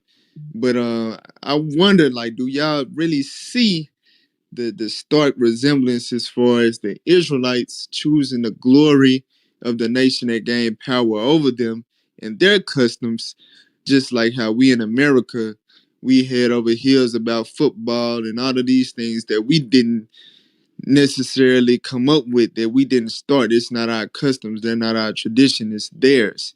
It really kind of goes back to what I asked you, Kenyale, about, should we go on to try to, just do our own thing as far as, football and sports or whatever, or should we just come out of it all together? What's your thoughts on that? Yeah, let me go ahead and quickly jump in. I want to make a couple of distinctions. All these are great quotes, but I have a couple of follow-up responses and follow-up questions. One thing I want to point out is I definitely agree with the illusion of the illusion or the relatability from a standpoint of the comparison purposes, rather, from slavery to college sports. When you move it towards certain pro sports, that admittedly for myself, while I do see some similarities, I have to admit that there's a lot of pieces that I have to point out that are completely different.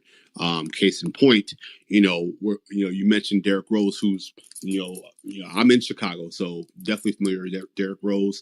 I definitely saw him in high school, saw him playing in high school. I didn't get a chance to see him in the games, but I'm definitely familiar with him for a long time. I don't know him; I'm just familiar with his story. Here's the biggest thing about pro sports, and you can argue that these are higher paid field hands, but at the end of the day, if Derrick Rose decided at that point in time, part of apologies, my daughter's here, I'm trying to get her to sleep too, so yeah, I guess. So here's the thing: if he ever decided, hey, I don't want to go to New York, there's a contract involved, and with that contract, they traded the rights to his contract.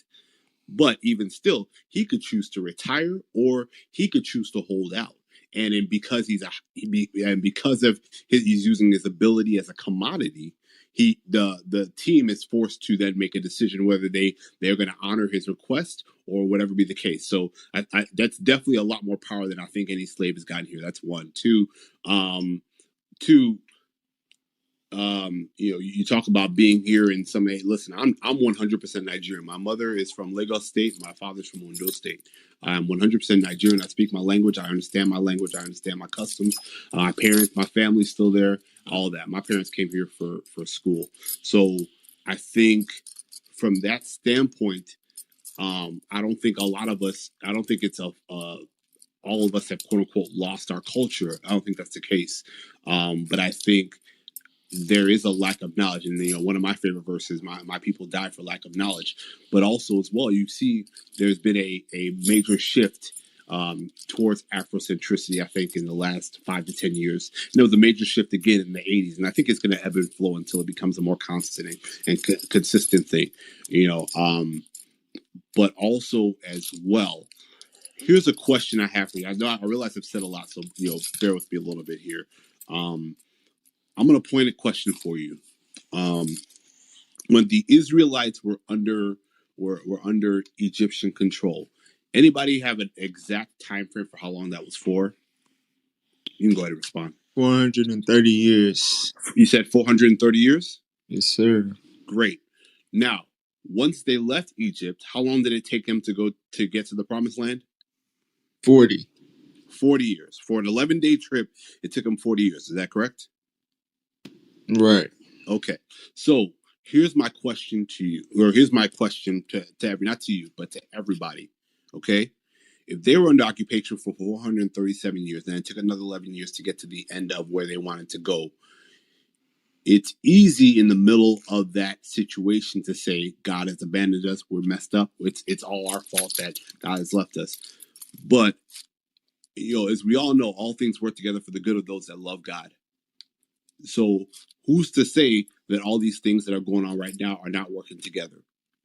Because similar to what you were saying just now, ownership of the body, ownership of the cattle, that's exactly what happened with Egypt. And if you want to take things a step further, there's only a handful of years, from a history perspective, where Israel had actual peace. Or the children of Israel had actual peace. So who's to say everything is going on right now isn't getting us towards the end here? Because say what you want, but there's a lot of changes that have happened. Good, bad, and otherwise. There's a lot of things that have improved, a lot of things that have progressed. Now we still have a bunch of ways to go, not just here in Nigeria, in Eritrea, in Ethiopia, South Africa, in Jamaica, certainly in Haiti. Akinyele. Akinyele. Sorry about that. All good, no problem. Yeah, let me show you a scripture real quick based on what you said, because I like what you said. How do we know that what's happening right now is not based on the same thing that's happening in that the children of Israel experienced in Egypt, right? Watch this. Go to Exodus chapter 2, read verse 23.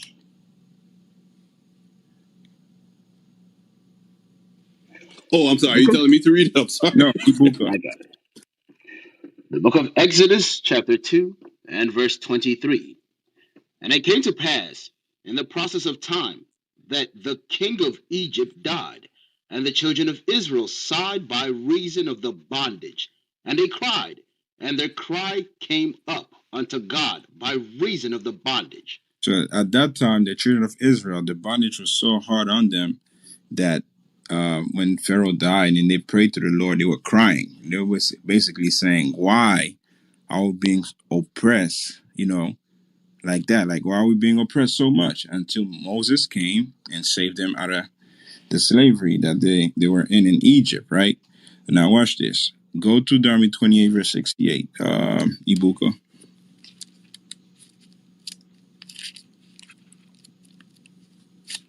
Deuteronomy chapter 28 and verse 68.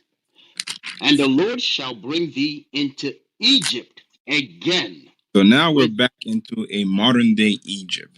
The modern day Egypt that we're in is America, is slavery, basically. Our people, our ancestors went into slavery, and we are the descendants of those slaves. So we are still captive in this land. Read. And the Lord shall bring thee into Egypt again with ships. 1492, 1619. Even in Nigeria, some of us got taken from there and sold into slavery. Read. By the way whereof I spake unto thee, thou shalt see it no more again. You will never see your homeland again. Read. And there ye shall be sold unto your enemies. Now your enemies have dominion over your body because they're selling you. For what? For bondmen and bondwomen. Slave men and slave women. And no man shall buy you. No one has ever been able to redeem us out of that slavery. They're selling us.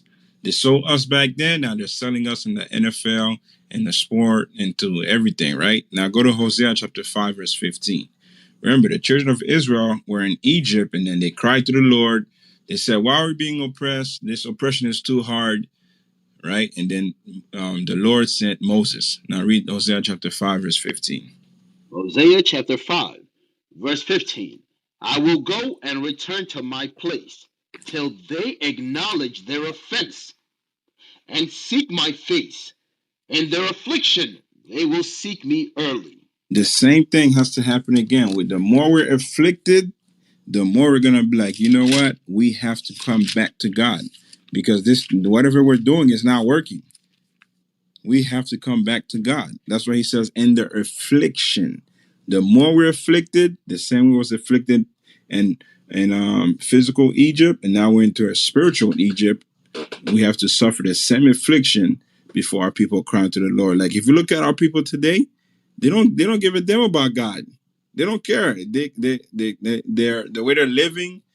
They could be low, it could be high. They don't give a damn. As long that they're doing whatever they want, they sleep with as many women they want. They smoke, they drink, they party, they break the Sabbath, they worship all the oppressors' holidays. As long as they could do that, they're fine.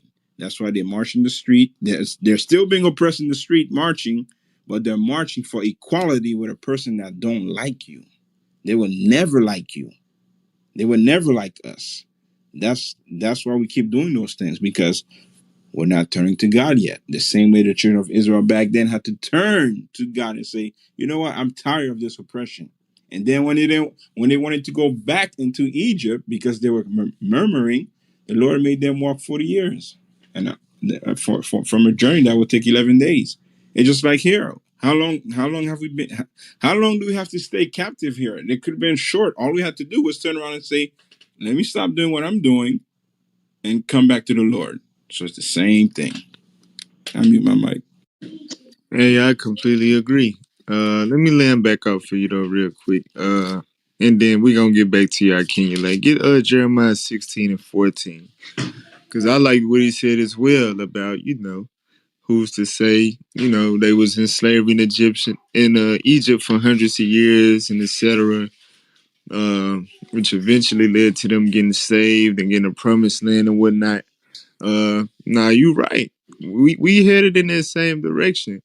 The thing is, our people got to wake up and understand who they are, which goes back to what Pentecost said about crying out to the Lord. If we don't know who we are, we don't know our identity, we don't know what God's people, then we won't come to that point. You really just waiting on us to fulfill this right here. Read that. Jeremiah chapter 16, verse 14.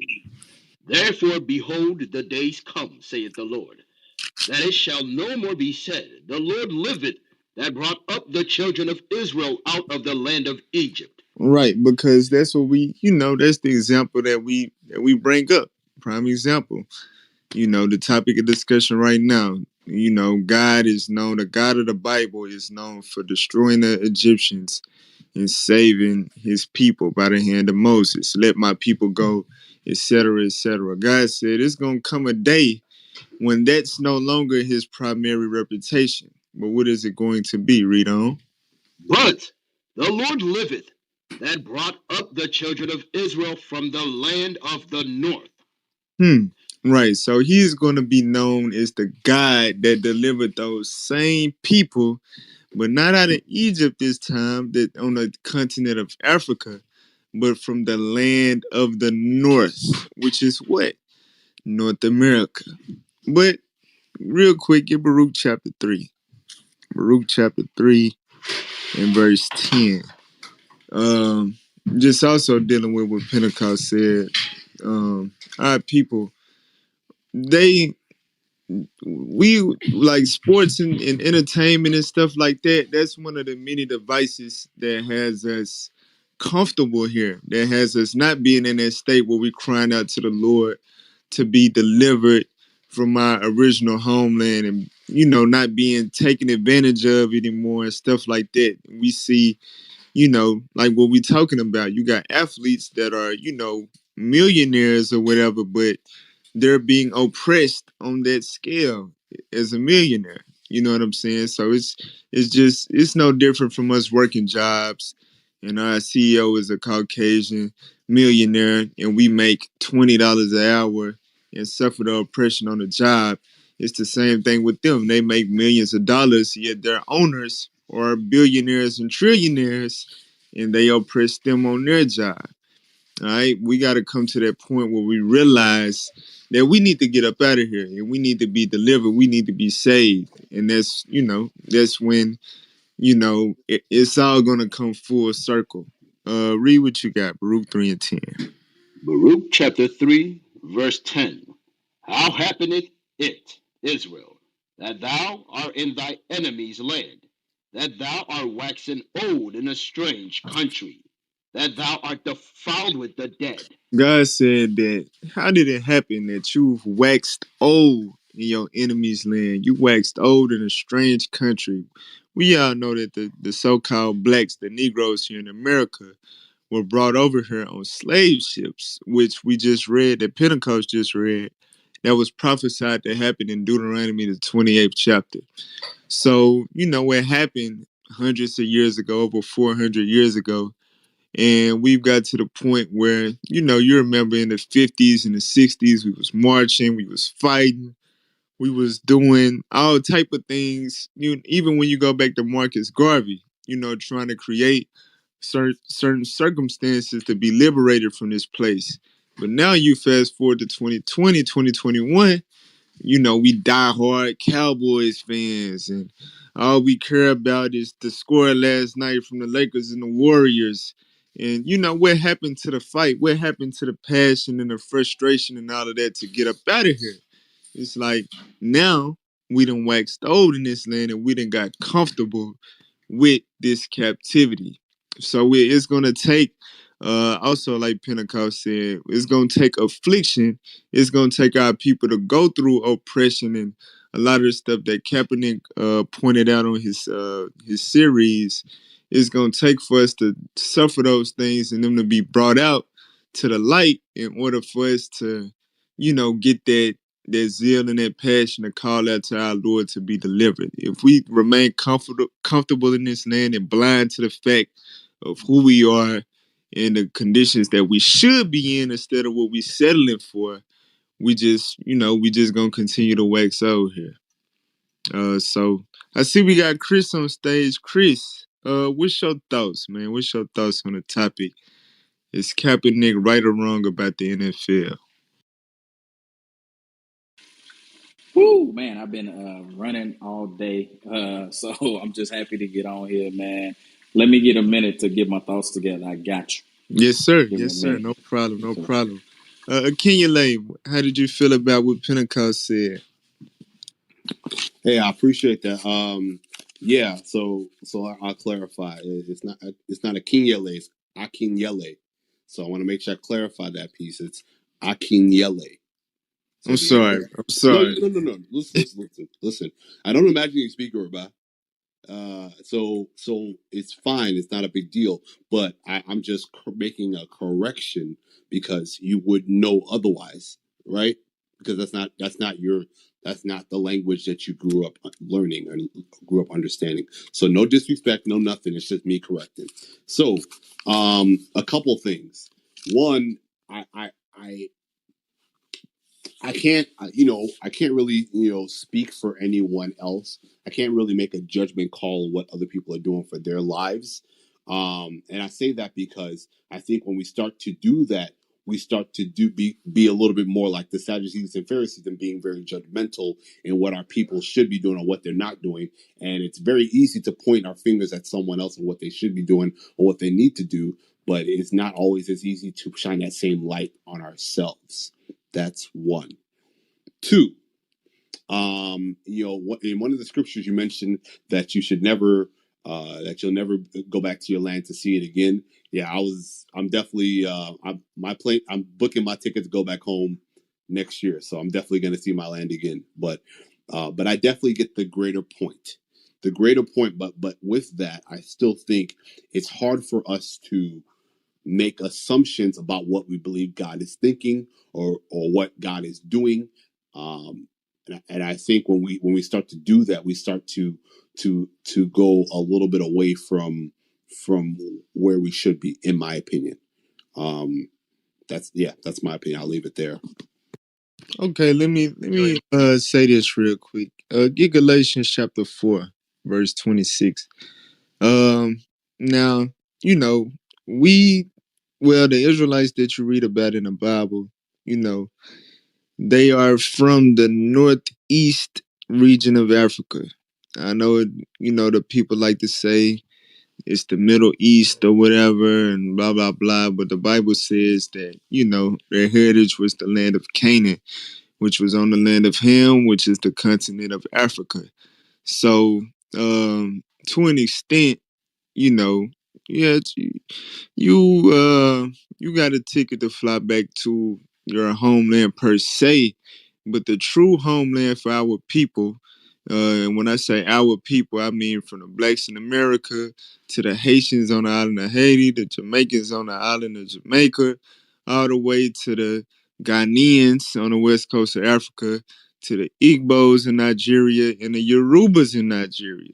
Understand that originally we are not, you know, Nigerian. We are not Ghanaian. Originally, we come from this place. Read what you got.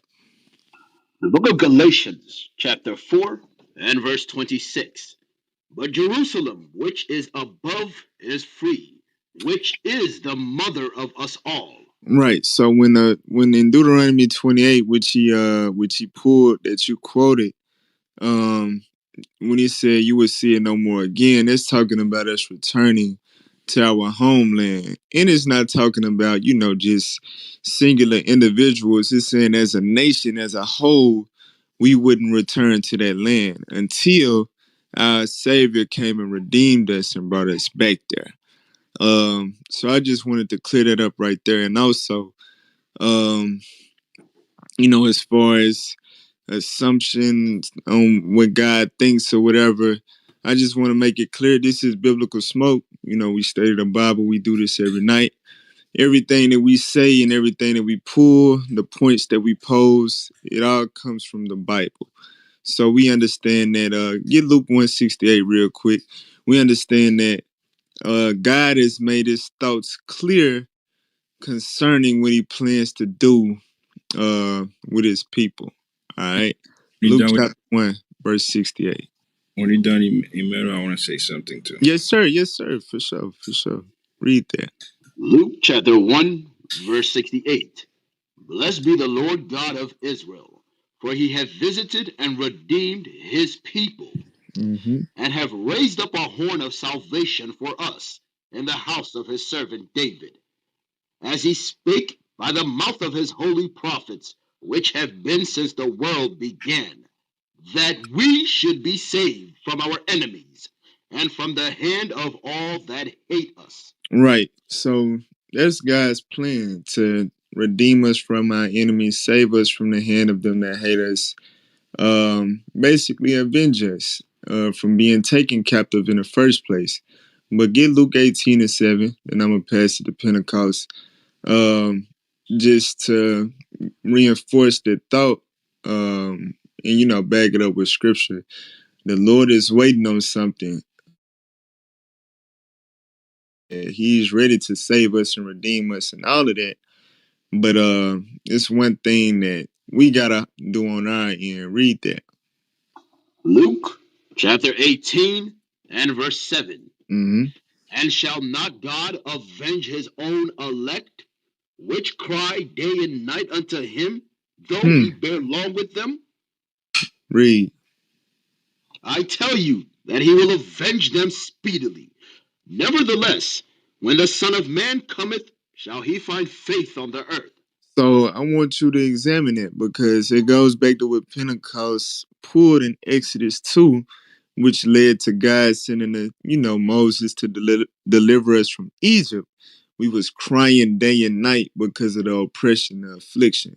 So God is saying here the same thing. Surely I will avenge my elect that cry day and night unto me, that are grieved for the oppression and not comfortable with it.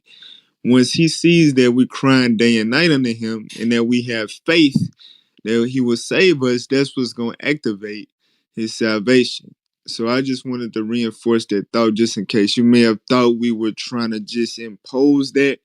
But the reason why that we know, we're not necessarily at that point yet is because, man, we still here. And when you examine our people, all you got to do is just go on social media and look at this past weekend. Our people full-fledged indulging in pagan holiday, wicked, evil pagan holidays, the Day of the Dead, and got our kids, dressed up and down, fully indulging in it. and etc. And these are all tools of oppression to oppress us from our heritage, from the true days that we're supposed to be celebrating that God gave us, and all of that.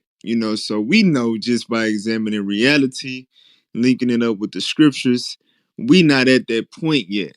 All right, but that's what we're trying to get our people to do. That's something that Kaepernick, in a sense, is trying to do as well, trying to get our people to wake up to the oppression, to the affliction, and our people not to continue to be blinded and caught up in the customs and the desires of the Grecians, or the so-called Caucasian man that's ruling over us right now. Yeah, can I respond to that real quick? Apologies, I missed some of what you said because I got an upset toddler here, so please bear with me. I know Pentecost wanted to say something real quick, Okay, and my we'll bad. I'm bring it back sorry. to you. Go ahead, Pentecost. All right, no problem. Thanks. Yeah, so I just want to address something that you said, Akinelye.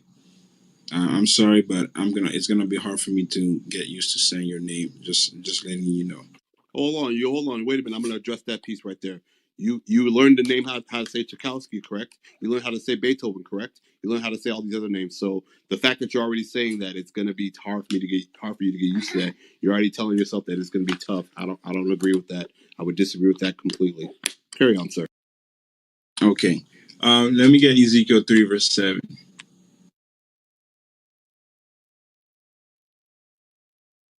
The book of Ezekiel, chapter 3 and verse 7. In that day shall he swear, saying, Ezekiel I chapter will. 3 verse 7. Sorry. Ezekiel chapter 3, verse 7. And thou shalt speak my words unto them, whether they will hear or whether they will forbear, for they are most rebellious. Are you reading Ezekiel 3 verse 7? Ezekiel chapter 3, verse 7. But the house of Israel will not hearken unto thee, for they will not hearken unto me. So For this is all the so this is God's talking about the children of Israel, right? He says they will not hearken unto God, right? Read. for all the house of Israel are impudent and hard hearted. He says they don't listen. They are impudent and hard hearted, right? Go to Ezekiel chapter 3 verse 17 now. Read. Ezekiel Ezekiel chapter 3, verse 17. Son of man, I have made thee a watchman unto the house of Israel. So Therefore, So God says he made Ezekiel to be a watchman over the house of Israel. Read. therefore, hear the word at my mouth, and give them warning from me. So God says we have to give the children of Israel warning. Warning from what? From breaking God's commandments. Meaning, if I see you're breaking God's commandments, I'm supposed to warn you and say, hey, God said you're not supposed to be doing that, because if you're doing it, he's going to pass judgment on you. But there's a speculation to that. I can't just say it. I can't just point the finger without pointing the finger back at me. We're gonna get to that. Read. When I say unto the wicked, thou shalt surely die, and thou givest him not warning, nor speakest to warn the wicked from his wicked way, to save his life. The same wicked man shall die in his iniquity, but his blood will I require at thy hand. So God says if you don't warn the person, if you don't tell them, hey, what you're doing is wrong. You went into our people went into slavery, the blacks and Hispanics and Native Americans. We went into slavery because we didn't want to correct each other.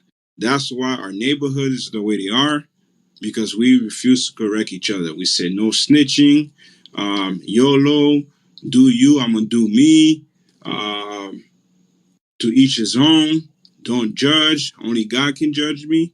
So therefore, what do we get? The results that we have now. All right. Now go to Matthew chapter 7, let's read verse 1 through 5. Because Christ said the same thing. Christ said the same thing, but he added something on there. Read. Matthew chapter 7, verse 1. Judge not, that ye be not judged. And this is where people close the book, lock it up in the closet, and then they take a black highlighter and they mark everything else off. And they keep that one yellow highlighted. It says, judge not that ye be not judged. Everybody knows that one. Let's read. But with what judgment ye judge, ye shall be judged. So And with maybe what say, don't commit adultery, then I'm also accepting to be judged by the law of adultery. Read. and with what measure ye meet, it shall be measured to you again. If I pass harsh judgment on somebody because of a sin that they did, I'm going to receive the same thing back for the same sin that I will do if I do the sin. Read. And why beholdest thou the mote that is in thy brother's eye, but considerest not the beam that is in thine own eye? So Christ is saying, how come you can see the sin that your brother's doing, but you can't even see the sin that you're doing when you see yourself every day? You should be that sin should be real big. Like you should be able to see that quickly before you see anybody else sin. How can a thief see other people stealing and not recognize that he's a thief? How can an adulterer say this person is committing adultery, they're fornicating, and they themselves are doing the same thing? They're lusting after women, they're watching porn, they're doing all kind of stuff. How can you say those words when you're not looking at yourself? So he's saying, look at yourself first. Read. Or how wilt thou say to thy brother, let me pull out the mote out of thine eye, and behold, a beam is in thy own eye? So he's saying, how can you correct your own brother when you yourself can't even correct your own self? Read. Thou hypocrite! So now you become a First, hypocrite. But this, first cast out the go ahead. first cast out the beam out of thy own eye, So set and your then first. So get yourself in order first, meaning stop committing the sins that you're telling other people to stop. And then when you finish doing those things, what can you do? and then shalt thou see clearly to cast out the mote out of thy brother's eye. And then after that, you can correct your brother and say, you shouldn't be doing what you're doing because you yourself are not doing it. So therefore, you're not a hypocrite. So just wanted to clear that out there because I know a lot of people like to say, we're not perfect. We shouldn't be pointing fingers. We shouldn't be talking about other people's life because our own life is in ruin, but Christ cleared it. He said, no, you can do that. I'll mute my mic. Hey, I'm back, big bro. I did have something I want to say in regard to the topic. The question is Kaepernick right or wrong about the NFL? And I'm going to say directly, he's absolutely right. Right? Can I get this scripture? Let's go to Jeremiah chapter 2 and verse 33.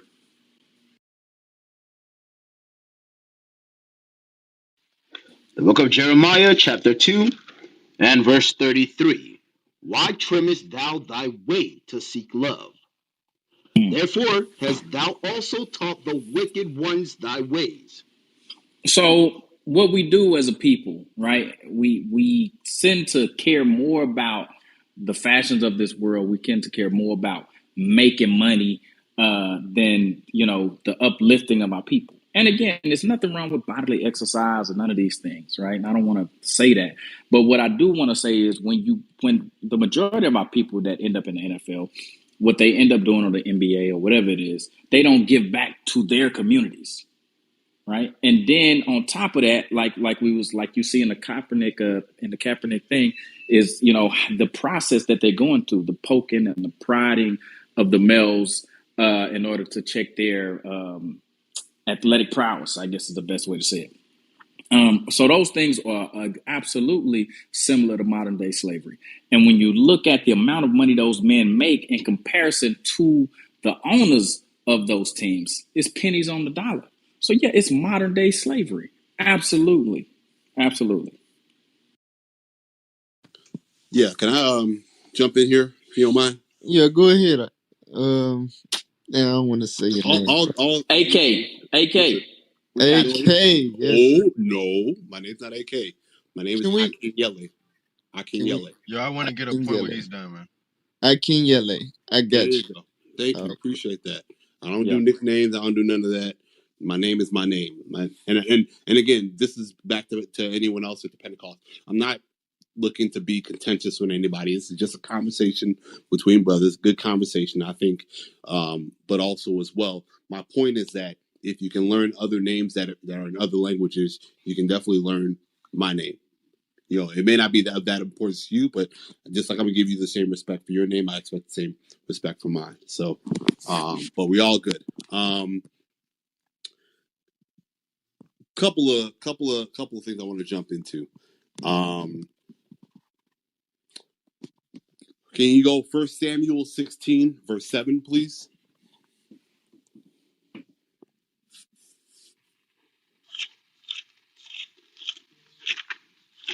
The book of 1 Samuel, chapter 16, and verse 7. But the Lord said unto Samuel, look not on his countenance, nor on the height of his stature, because I have refused him. For the Lord seeth not as men see it. For men looketh on the outward appearance, but the Lord looketh on the heart. Okay, thank you so much. My point of sharing that was going back to judgment, right? And do I agree with what everyone else does? No, but also I and even when we were talking about the holidays that are being celebrated and all that, I think what's most important is the heart and the intent. So I think if you're just saying if you pick an entire umbrella and say, oh, everyone that's celebrating Halloween is incorrect, or everyone who's not celebrating Halloween is righteous, I think that's 100% false. I think you have to look as the verse says. Yeah, it's the Lord that looks at the heart. We have to look at the heart. It's the heart that's what's important. Next verse. Could you go to John 16, verse 32? Hey, before we Hey, leave, hold on. Can we dialogue right there? before we leave that, Yeah, can we get before into we that? leave that. Because Go ahead, Judge. You got it. You got it, I Judge. okay, love it. Let's do it. I'm all for it. Let's well, go. because it says God looks at the heart, Yeah. not man. He gave man a commandment. Go to Isaiah 58 verse 1. We all were given commandments for what we're supposed to do here. I'm glad you said that. Thank you. It's going to go as my next point, but go ahead. I appreciate that. The book of Isaiah, chapter 58, and verse 1. Cry aloud, spare not. Lift up thy voice like a trumpet, and show my people their transgression, and the house of Jacob their sins. So it's a commandment for if somebody's doing something against the scriptures for us to say, hey, that's sin. And the scriptures say the wages of sin is death. And when it says he knows the heart, he knows the intent.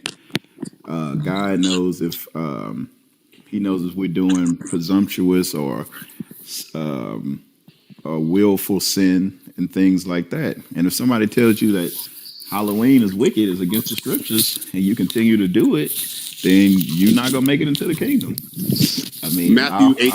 I'm sorry, go ahead. our hearts, our heart is wicked. Get that in Jeremiah. Yeah. So let's go to Matthew 18, 15 to 17, Hold please. on, hold Hold, on, hold hold on, bro. on, Hold on, bro. We got you. Hold on. We want Okay. to make a point. Pay attention. You trying to listen to answer instead of listening to listening. Just listen. We listen to you. Listen to us.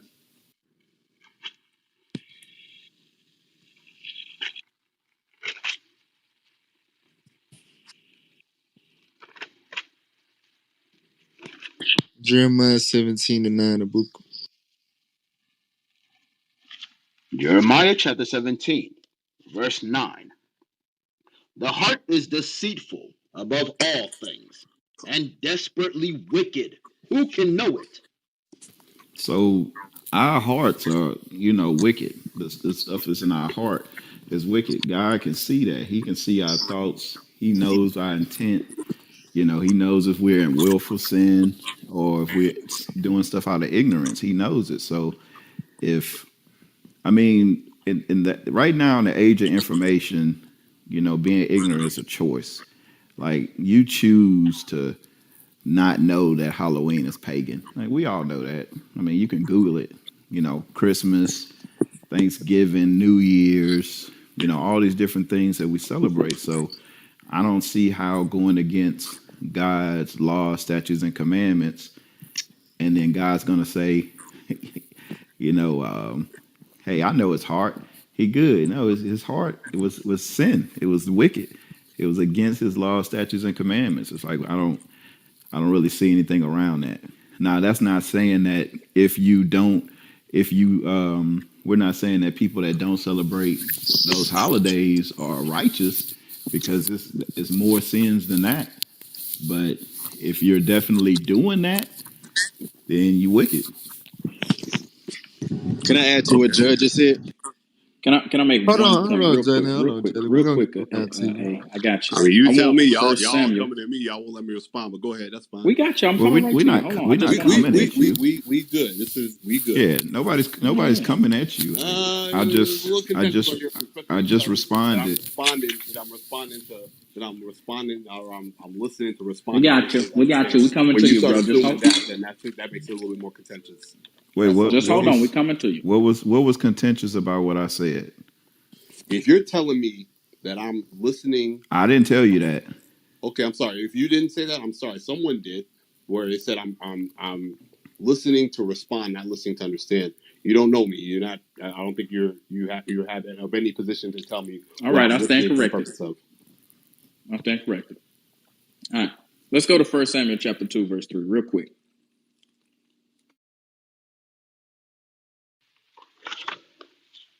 The book of First Samuel, chapter 2,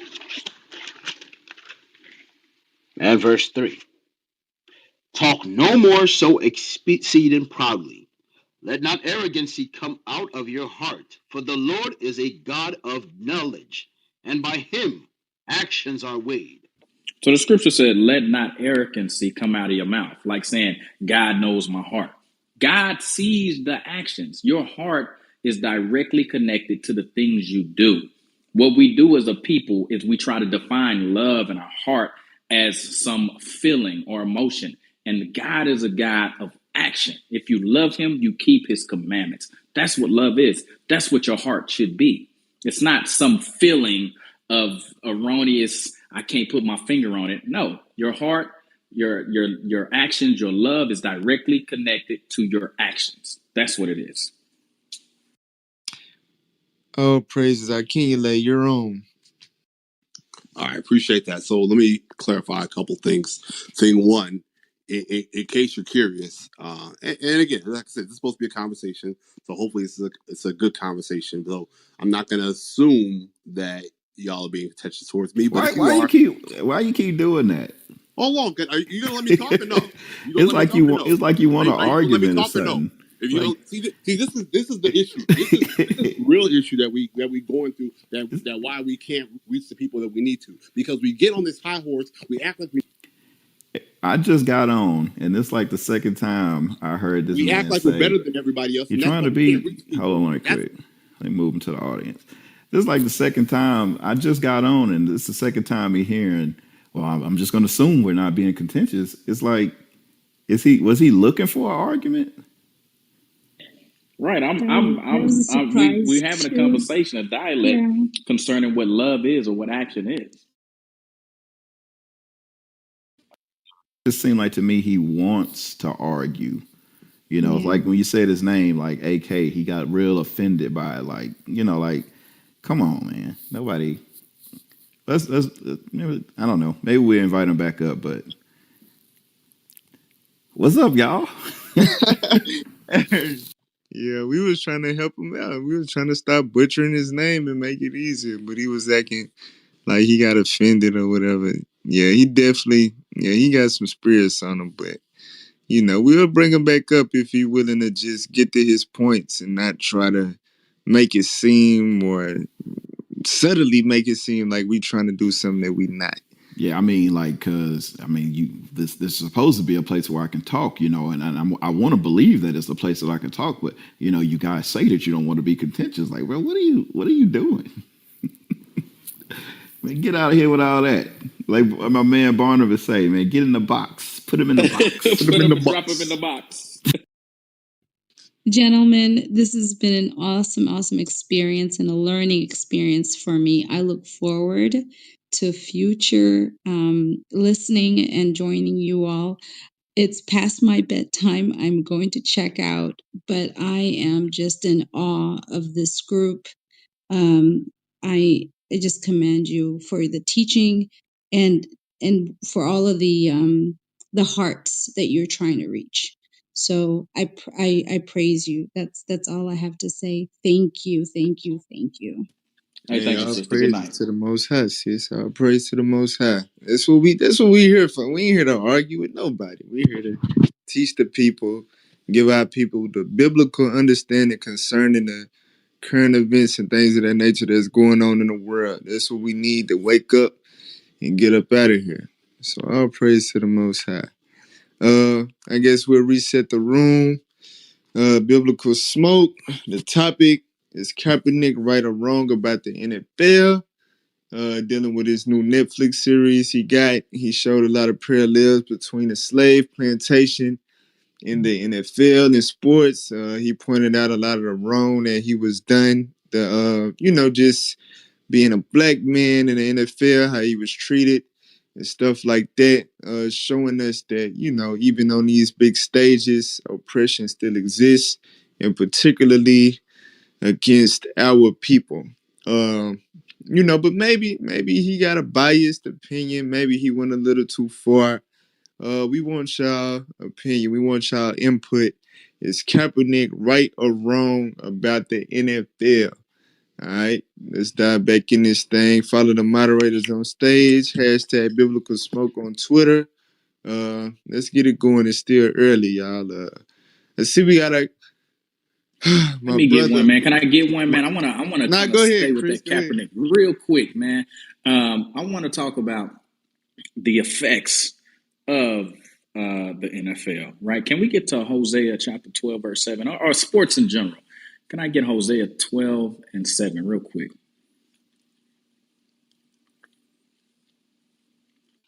The book of Hosea, chapter 12 and verse 7.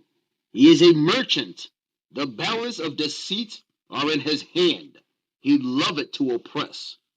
So these people that are in control of these leagues, they love it to oppress, right? They oppress our people. They oppress a man and his heritage, like the scriptures say. I seen one brother, right? I forget his name, man. What was the brother that was in the baseball league?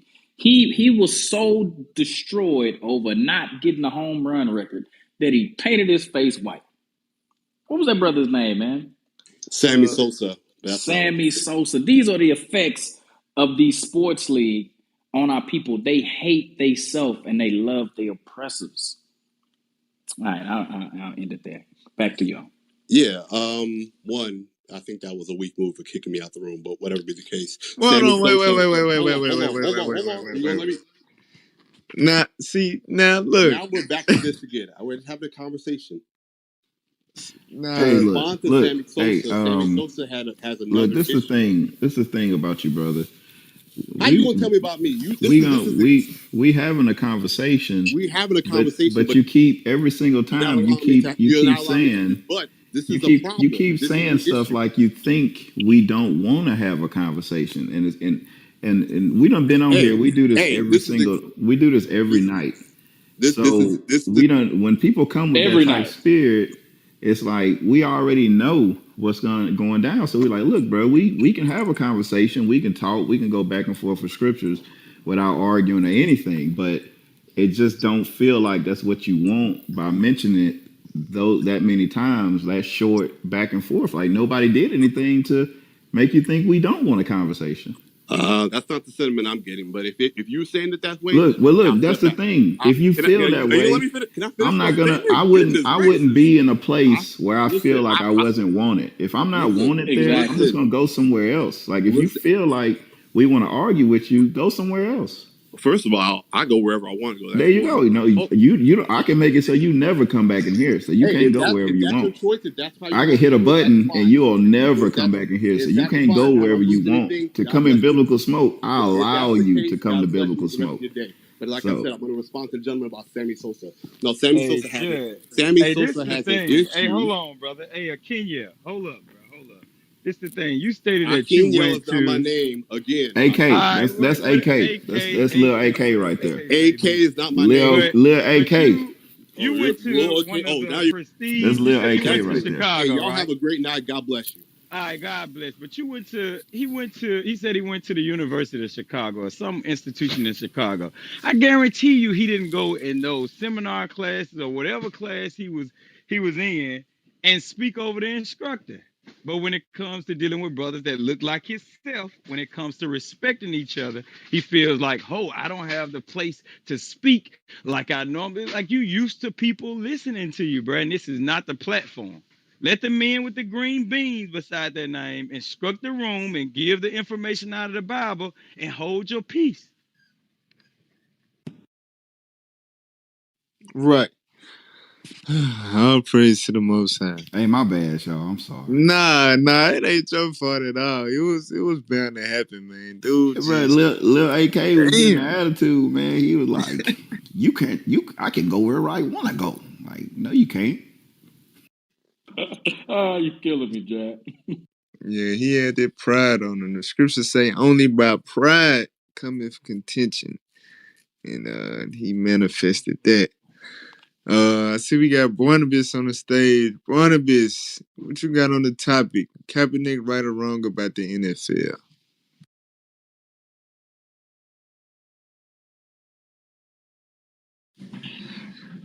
All right, he probably busy. I know Jalen, you had wanted to say something again. What you got? Yeah, I wanted to bring out the precept about us, some of our people, athletes and regular people as well, agreeing with this captivity and everything that it brings to us. I want to get Isaiah 28, verse 15.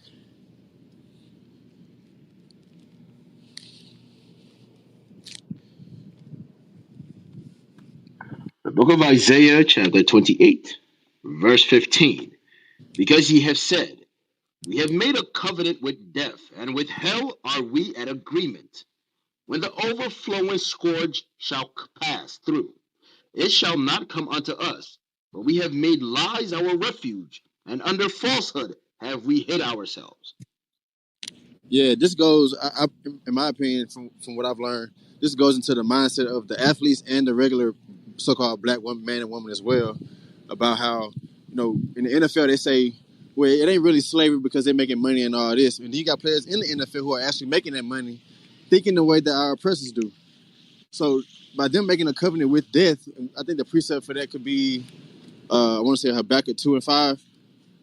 By them making that covenant, they don't care about the things that Jared brought up earlier about celebrating our precious holidays and all of these different things that come along with this captivity. They don't care about that. All they care about is making their money and doing what's best for them because they so-called they made it or got their mama out the hood or whatever. They don't care about the real what goes on in the real black community outside of the NFL, outside of the NBA, and to the point that the brother had made that just left AK. He had said something about about Derrick Rose and the NBA and all that. Well, in the NBA, they have a little bit more a longer leash, but in the NFL, you can tell that it's slavery because you can be playing for one team in Miami Sunday, and by Monday morning they will be done traded you to Seattle. So if you making all this money, but you can't really just find a secure place to stay, if you don't look at that as slavery, then there's something wrong with you. Yeah, he really still didn't make a valid point when he responded to that either. He was like Derrick Rose. He didn't have to go to New York. He could have held out and not signed a contract. But that only means that he would have been out of a job unless Exactly. he would have he had to comply. That's the point. You Yeah, know what even I'm saying? just like with the NFL, like you got players all the time that want to hold out because they're not getting paid enough. I mean, you're not hurting nobody but yourself because at the end of the day, they can still fine you for not coming to practice, or in college they can kick you off the team. And I have college experience, and if you're not bringing no type of success to the team for the coach, or if you're not willing to keep players, they'll either put you on the practice squad, kick out the team, or give you a scholarship to do something as a manager or something like that.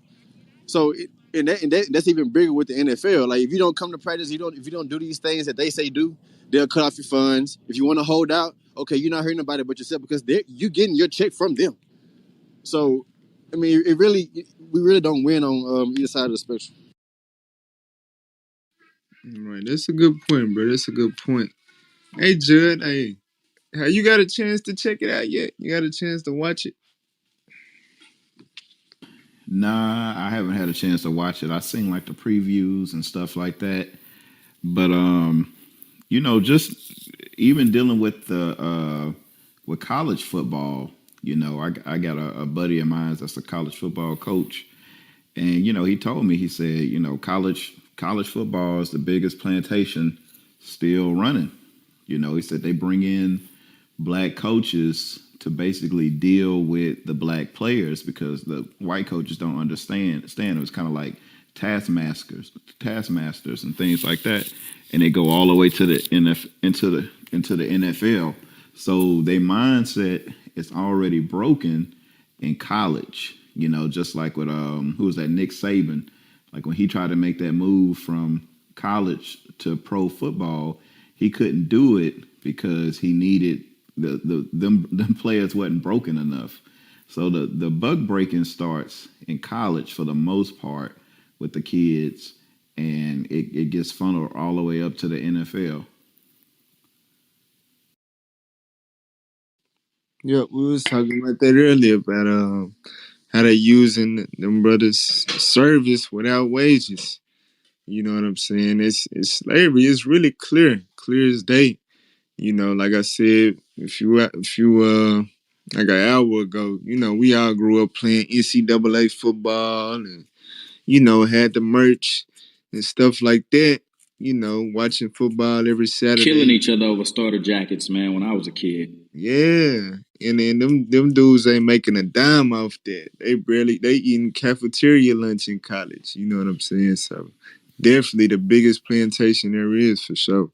Yeah, but Esau say, well, they're getting a free education, so it is what it is. It's like the money that they generating makes your campus run. Without them, you wouldn't have probably wouldn't have good computers in the school. So pay them what they worth. It kind of go into basketball with LeBron James. How they hate his that so-called, they call it his posse, the men that he grew up with. That what's his name, Rich Paul. I think his name Rich Paul. He's one of the bigger sports agents right now, Yeah. and so what he done figured out is he's getting these kids out of high school and saying, look, you want to go pro, this is what we'll do. You go play overseas for a couple years and then you enter into the draft. That way you can get paid right out of high school.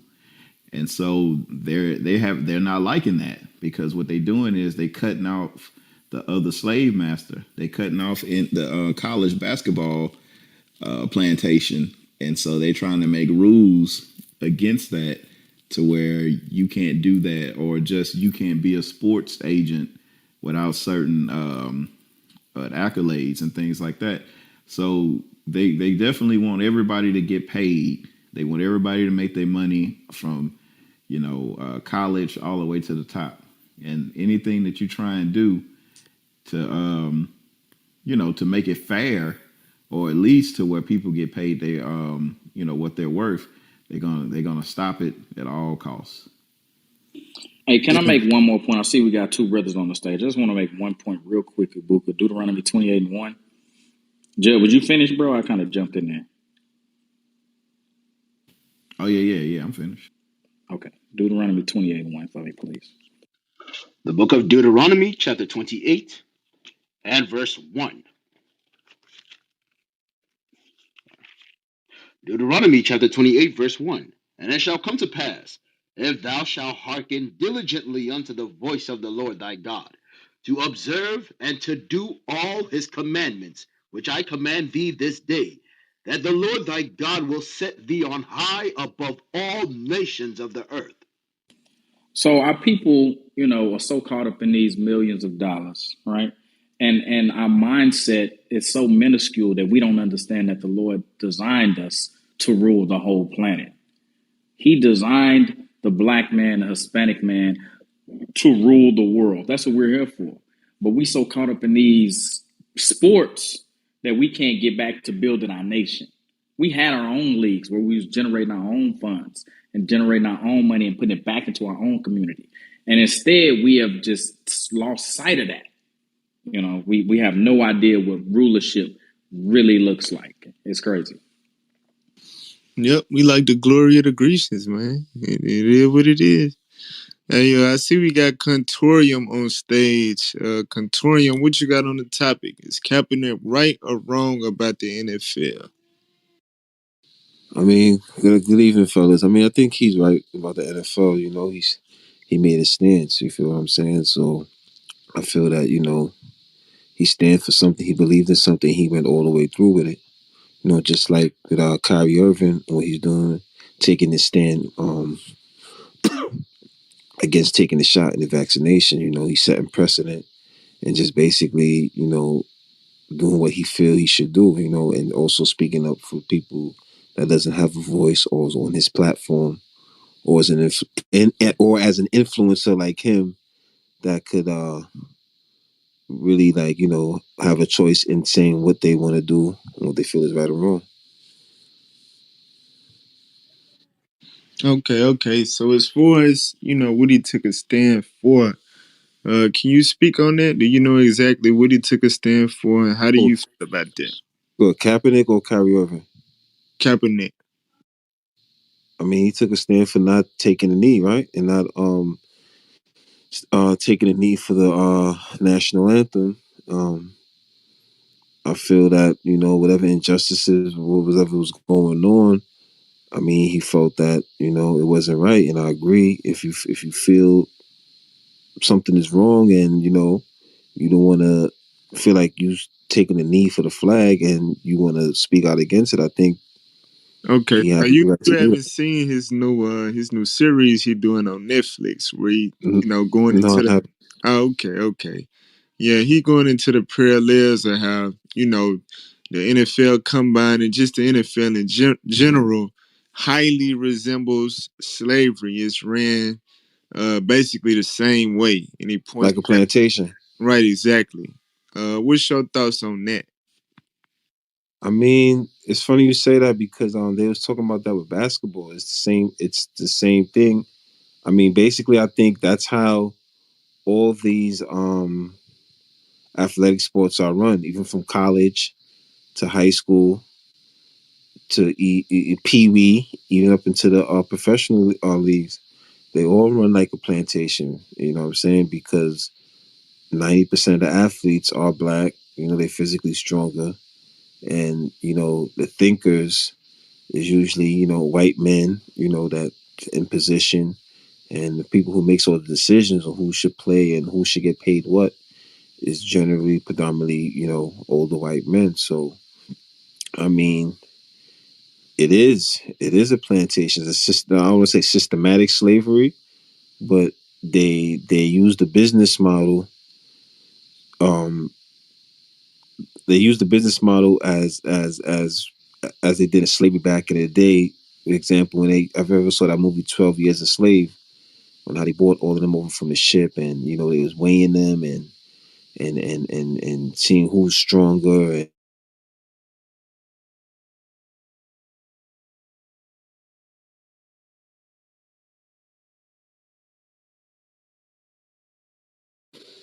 And behaviors and sediments and things was going on back in the day of slavery.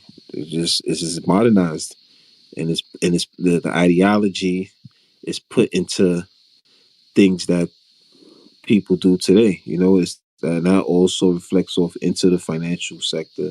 Just basically everything that we do in the world. Just to take a little further, if you understand what I'm saying. If it makes sense what I'm saying, excuse me. Yeah. You're saying that the NFL is very similar to the post or the it's modern day slavery is what you're saying Right. in a Yeah. nutshell. I want to go back to one point you made real quick because the kneeling for the flag and all that stuff. I just want to make one quick point. As somebody that was a veteran, you know what I'm saying. I know what happens when the colors or when the national anthem is played on military bases.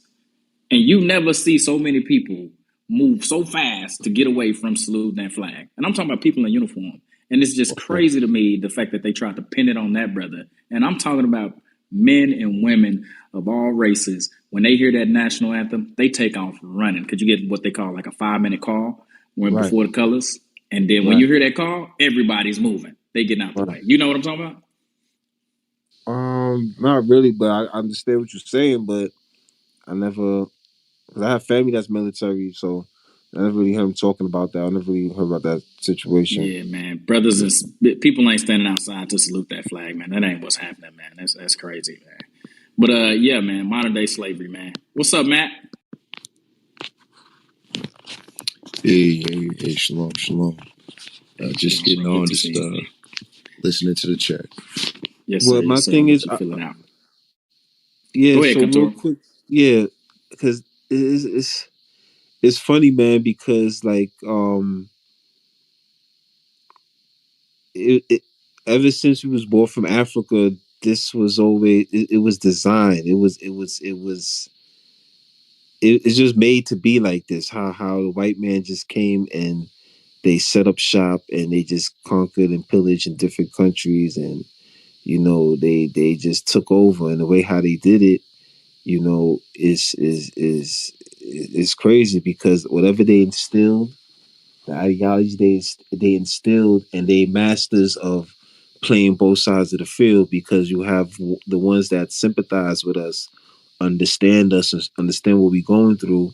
Then right after that, they going back and feeding the Exactly. information to what's Exactly. on The the man other of sin side. is being revealed, man. Exactly, man. Exactly, and then they have a way about them, as like they don't understand, or they don't know what's going on, and asking you a question as if, or how can they make things better, or they in this condescending type of way that they have, like they clueless, and and they know the entitlement that they have, and they know that the things that they do, and they know that different cultures look up to them because of their skin color. You feel what I'm saying? And a lot of other Yeah, destroyed. races We and destroyed as a cultures, people, man. Yeah, right, we destroyed as a people. emulate them. And yeah, go ahead, bro.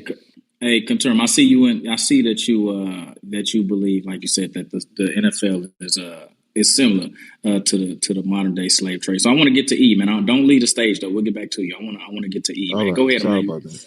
Nah, you good. You good. Yes, sir. E, what you got on the topic? E Dub, what you got? Hey, shalom, brothers.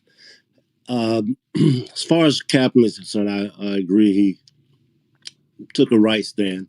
I saw clips of the Netflix show, but he's right. It's chattel slavery all over again. Um, I admire him. He may not be coming with precepts openly, like most of us are being awakened to, but his actions are certainly lining up with the fact that he's conscious that um, he's not asleep anymore to the system in the matrix. But I played D1 basketball, and it was definitely similar to a plantation as well, because what they would do is they would break us physically through conditioning, physically, and they would appoint a black assistant coach to be the go between the white head coach and the black players, so that the black players wouldn't start a coup against the white coach. So the black assistant would be the mediator to keep us calm and to play both sides. And we used to say, and wasn't aware then, we used to always say, man, look at this coon nigga, man. Why he trying to come on us and act like he on our side? We know he with the white man. And that was what we were saying all the time. But we knew we was trying to get an education in exchange for our physical, our athletic performance. So it was a business exchange, but it was highly unfair because we didn't get paid.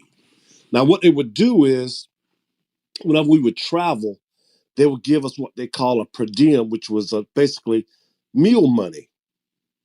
Now, depending on your level of excellence, your per diem may be a little bit more than your counterparts. So you take someone on the starting five, they may get a per diem, just throwing out random metaphorical numbers. You may get a per diem for 2 days for like $100.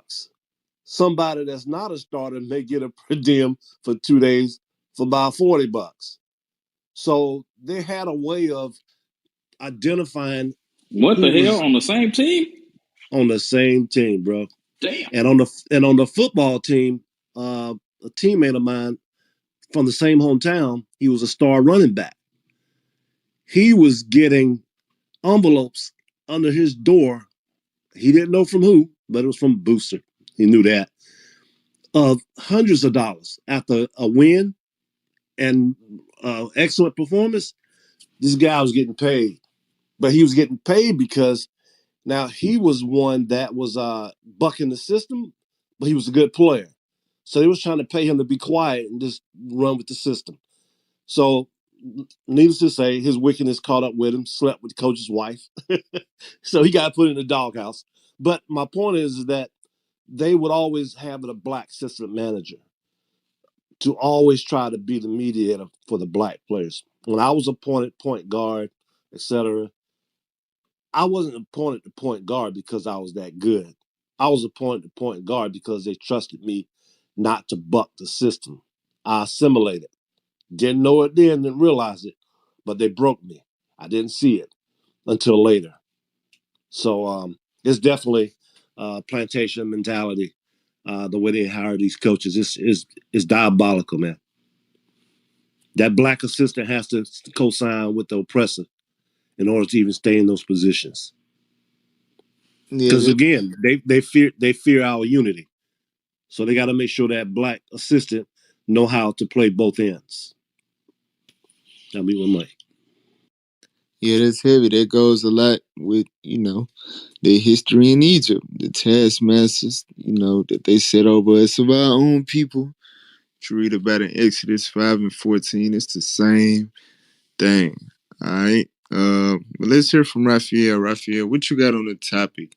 Is Kaepernick right or wrong about the NFL?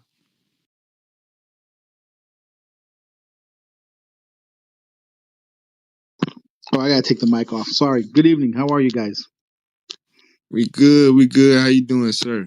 I'm good. I'm good. Question: at any point, the player could just walk off the field, correct? Technically, yes. So to compare it to a plantation is is not 100%. It's not 100% accurate because you back then you didn't have the choice. No one had the choice to be able to walk away from it. Where now, if you could walk away from it if you want. So look, so let's say a player walks off the field, right? Hmm. What is he gonna get? Is he just gonna get to go home and lay down and go to sleep and not get bothered, or is he gonna get fined a very large amount of money? What do you think? What you think gonna happen? Oh, he's gonna be fine. But again, I'm going to the extreme of saying that he's just going to quit football altogether. I Okay, don't now, like. now, now, well, let me say this. Let me say this. So, if a slave decided to just walk off the plantation, he would get captured. They would beat him. They would chastise him and put him right back where he thought he was gonna leave from. So the same thing. If a player walks off the field, they gonna chastise him. They gonna fine him. They gonna penalize him. It's the same thing. It's So just, it's funny yeah. that you say that because it reminds me of the Willie Lynch syndrome. Keep them physically strong but psychologically weak and dependent on the slave master. You know what I'm saying? So that kind of like correlates with that with what you're saying in a Right. sense. You know, Right, right. Yeah, our people think just because it's money involved that it's, you can't it's link the it with the money. It's the slavery. money. You don't do this, we're not gonna pay you. You don't do Yeah. this, you can't have the riches. You don't do That's this, the you that, don't do that. You got that's to the do certain whip. things to reach an incentive. You don't do that, you're not gonna get here. So psychologically, they have you thinking, okay, you gotta do this, you gotta perform, you gotta go to meetings, you gotta go to OTAs, you gotta do all of this. If you don't do that, you're not gonna get paid. You're gonna get cut. You know what I'm saying? Then they're Correct. gonna put bad stuff in your in your resume where you try to go get another job. They don't like you because same thing with Terrell Owens, perfect example. The man's a forced ballot Hall of Fame. He got snubbed 3 years in a row before he actually got into the Hall of Fame. All because of people saying things about him, which that's not even him off the field, because just because he's showing who he is playing on the field, and he's a very extrovert person and outspoken, when it's dealing with football and he busts his ass, for that game for these owners, like he played for Philadelphia. The man played in the No, Super Bowl with a broken leg, with a broken Let ankle. me let me just say this. Hold on, Raphael. Let me just say this real quick. yeah, Go go to ahead. Ephesians. Hold on, Raphael. Go to Ephesians 6 and 12. I think because you made some good points, Contorium. Um, like I said, it's when money get involved, our people get simple. But it's very what you said was heavy. They can take away your livelihood. They can defame your name. They can blackball you. It's not just as simple as just walking off the damn field. They will ruin your life, much like if a slave decided to walk off the plantation back then. It's the same thing. But what we fail to realize is as the world has grown, as America has grown in strength, they have just taken everything up a notch. So this oppression that we go through, the affliction that we see our people suffer, it's on a whole nother scale. It's on a whole nother level. So a lot of times the stuff just go over our head because of our simplicity and not understanding how, it's just a heightened level of slavery. But read that Ephesians 6 and 12. The book of Ephesians, chapter 6 and verse 12. For we wrestle not against flesh and blood, but against principalities, against powers, against the rulers of the darkness of this world, against spiritual wickedness in high places. Spiritual wickedness in high places, rulers, principalities. You dealing with people that got power over your bank accounts. You know what I'm saying, yo? I Man, I listen. understand. I understand. Hold on a second. Hold on a second. I understand that. And again, if you want to walk away from anything in life, you could walk away from it. So the thing is, you're saying that, oh, he's going to walk away from football or basketball or baseball, and because I don't like the system that's there, I don't like the system that's in place, right? So you walk away from it. Well, You okay, don't okay. have to Let me walk away. hold on, hold on, hold on, real quick, real quick, real Hold quick. on, Hold real on. quick, real quick. Hold on, real quick. Let me just finish this thought process, please.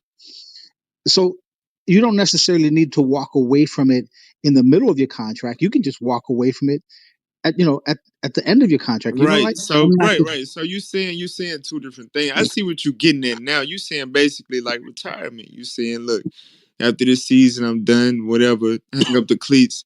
Yeah, that's different. That's different. We understand that, bro. We get that. We get that. But go ahead. because that's what Kaepernick did. Kaepernick did the same thing.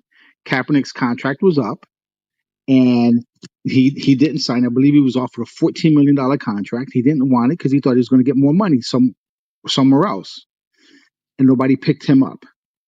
Right. He got blackballed. He got blackballed. But it's not. Let's just say this: is it black? It is blackball in a way, but can you also look at it as he's a difficult employee, a No, difficult. No, hold on, because you could look at it that way. Like you bring him onto a team, who and then who, some who looks at people. who looks at it that way? It depends on who's looking at it that way. The That's slave what I'm saying. master, the So, owner, the team owner what? will look at it that way. You gotta look at it like this. You gotta kind of look at it like this. You got what 52 players on a team, Right. right? And then you have coaching staff and everybody else. You have this whole organization, right? Gotcha. So I'm not saying, and I'm not going to just saying that if he goes to whatever team he went to, would not you as a fan, but as a business owner and as a co-worker, because that's what he would be, a co-worker. Right. Do you want that? Do you want that? You know what I mean? Do you I want that? mean, Okay. I'm. I Let me mean, let me hold on, Contoria. Hold on. Let okay. me let me let me deal with this real quick. Go to Uh, Esther chapter No, no, 3. you're not dealing with it. We're having a discussion. Come on, man.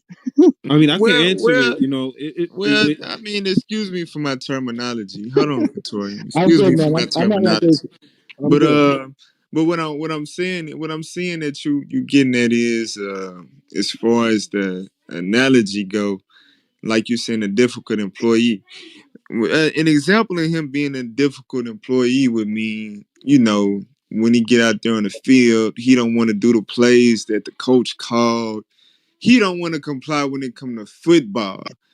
The being he didn't get paid millions of dollars to take a knee and make obeisance to a flag. That's Right. something that's it's above football at that point. That's dealing with, A like I social brought out issue. to you, It they was a social issue. He took a principalities. stand. He took a Right, stand right. against. Has It's nothing to do with his football ability skills. So him being a difficult employee, that only pertains to him on the field. right. I mean, You he was talking becoming about an off the field issue. at that point you becoming a threat to their society. It ain't about football no more. It's about America. And once they saw that, that was the problem. It wasn't being a difficult employee. You seen as somebody that you expressing your dislike with the ways of this country, and you standing up for your people, and that's And that's what they don't want to see. But and hold on real real quick, quick. Hold on, real quick. Katorian. Torium, Let me read Torium. this scripture, and we're gonna get back to the discussion. But this is biblical smoke. We gotta use scriptures. All right, that's one of the rules of the room. So I'm That gonna read makes the sense. scripture real quick. Let's read Esther chapter 3 and start at verse 1.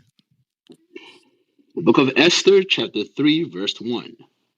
After these things, the king Ahasuerus promote Haman, the son of Hammedatha, the, the son of Hammedatha, the Agagite, and advanced him and set his seat above all the princes that were with him. Right. So this Agagite, Edomite, he was given authority. All right, go ahead.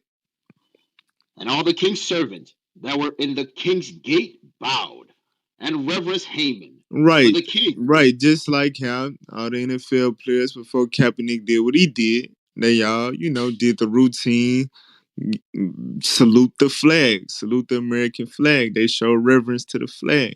Go ahead. for the king had so commanded concerning him, Uh-huh. that Mordecai bowed not, nor did reverence him. So this one brother right here, he wanted to be different. Now Mordecai, he was a good servant for the king. He was not rebellious toward Persia or their government or anything like that. He was a good servant. But that extra unnecessary, oh, you gotta bow down to me, just like they was trying to enforce with the flag, he wasn't going with that. He didn't bow nor show no reverence. Go ahead. And the king's servants, which were in the king's gate, said unto Mordecai, why transgressest thou the king's commandment? Read. Now it came to pass, when they spake daily unto him, and he hearkened not unto them, Man, I ain't that, hearing that. That ain't a part of me being a servant. That's not a part of my job. I don't gotta bow down to this guy. Go ahead. that they told Haman to see whether Mordecai's matter would stand. For he had told them that he was a Jew. Read. And when Haman saw that Mordecai bowed not, nor did him reverence, then was Haman full of wrath. So he was mad at the fact, not that Mordecai did anything bad, it's that he didn't want to do that extra bow of reverence that didn't necessarily come from the king. That's what Haman personally wanted him to do. That was above his job. It was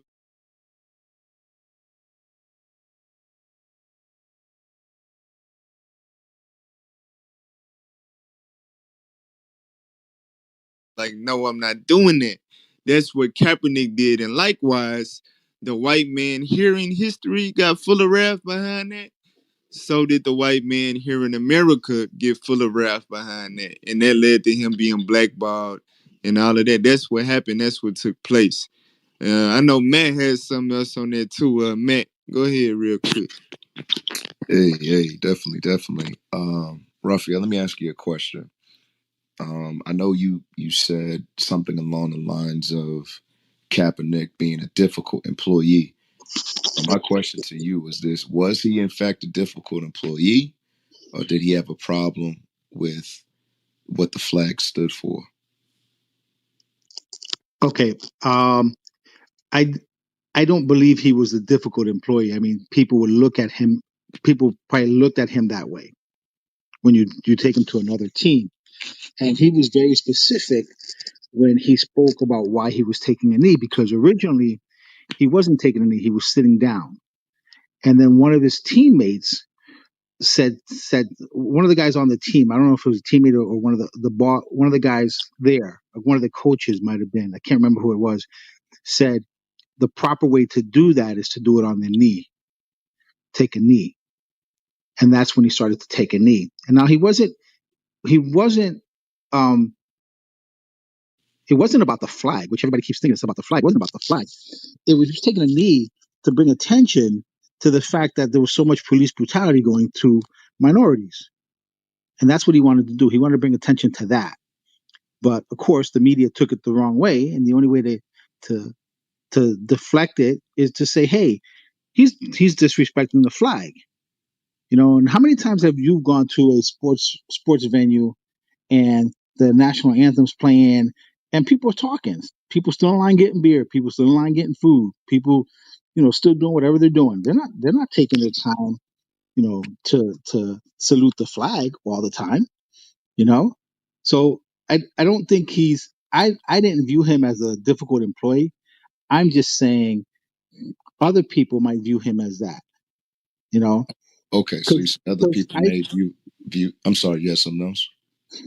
you know, do I think he should have? Do I think he should have been playing football? Yes, I do. Do I believe he should have gotten a shot instead of what's his name this year? Tim Tebow? Of course.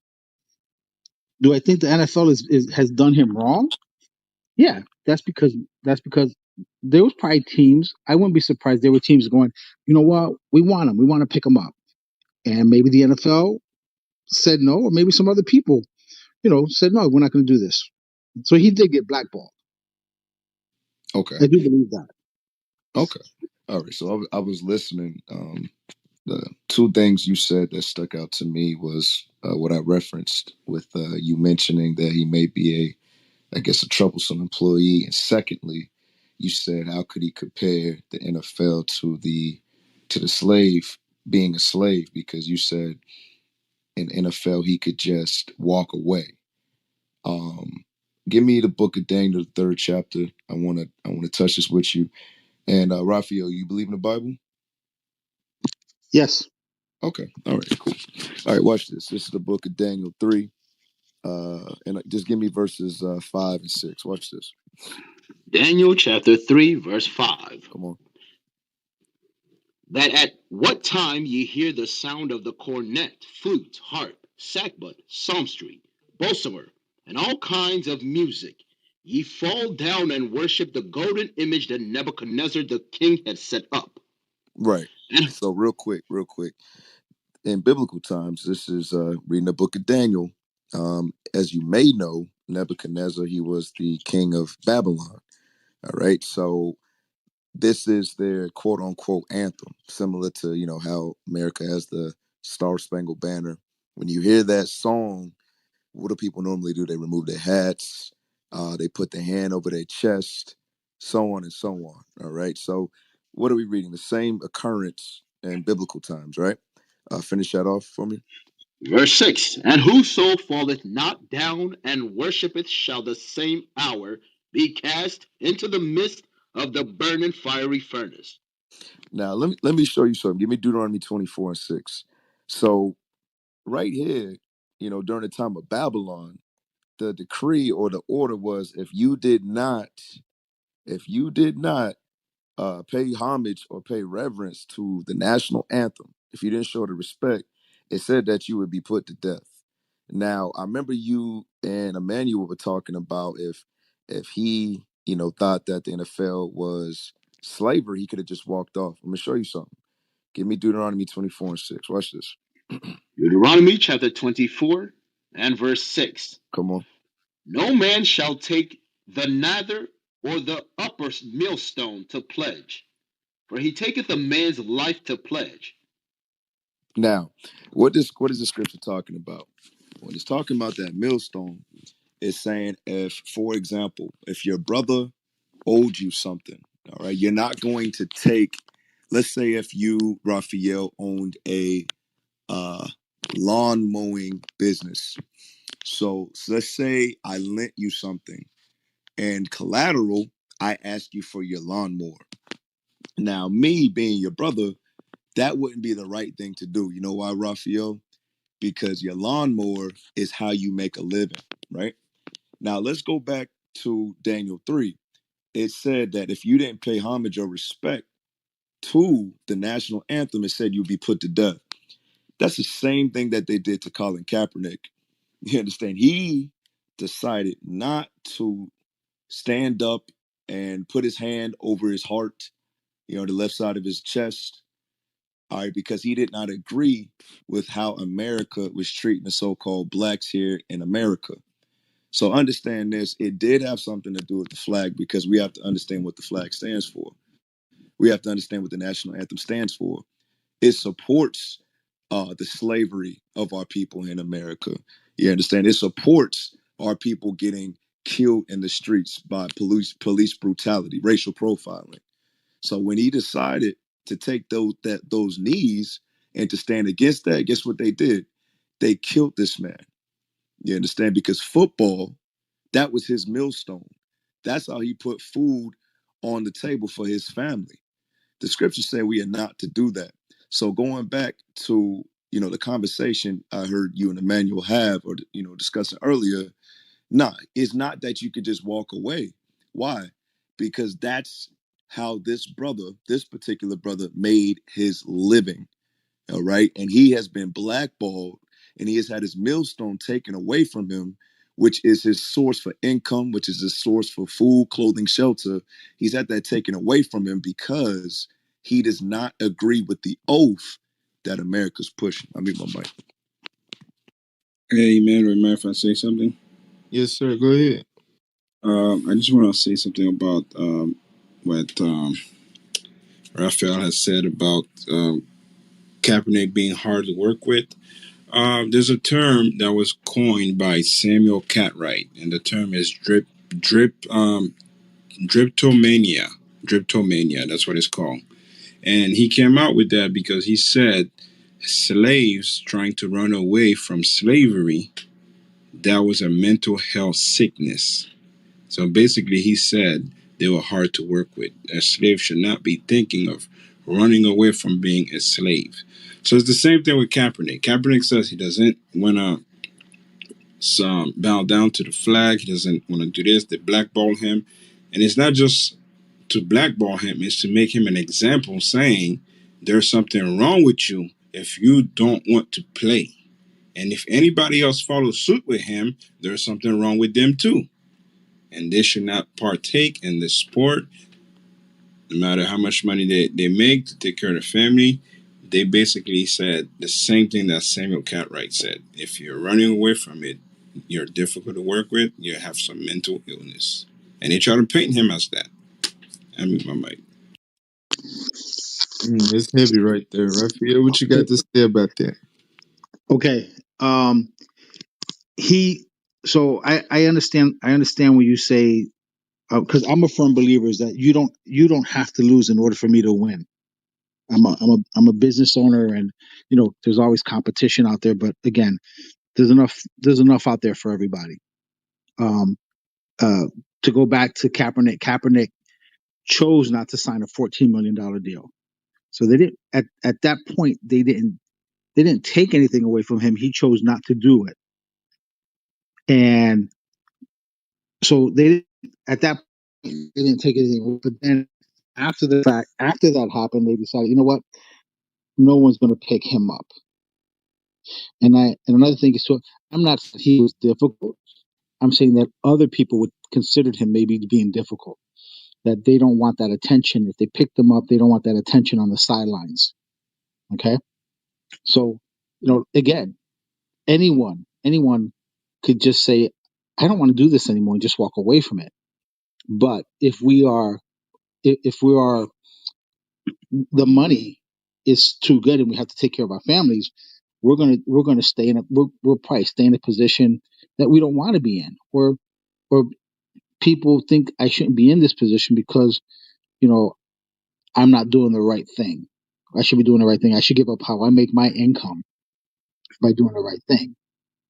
Not everyone, not everyone we come across is going to try to live their life, you know, as the Bible depicts it should be lived. And that's just for us to think, oh, you you don't want anyone to quit the NFL, correct?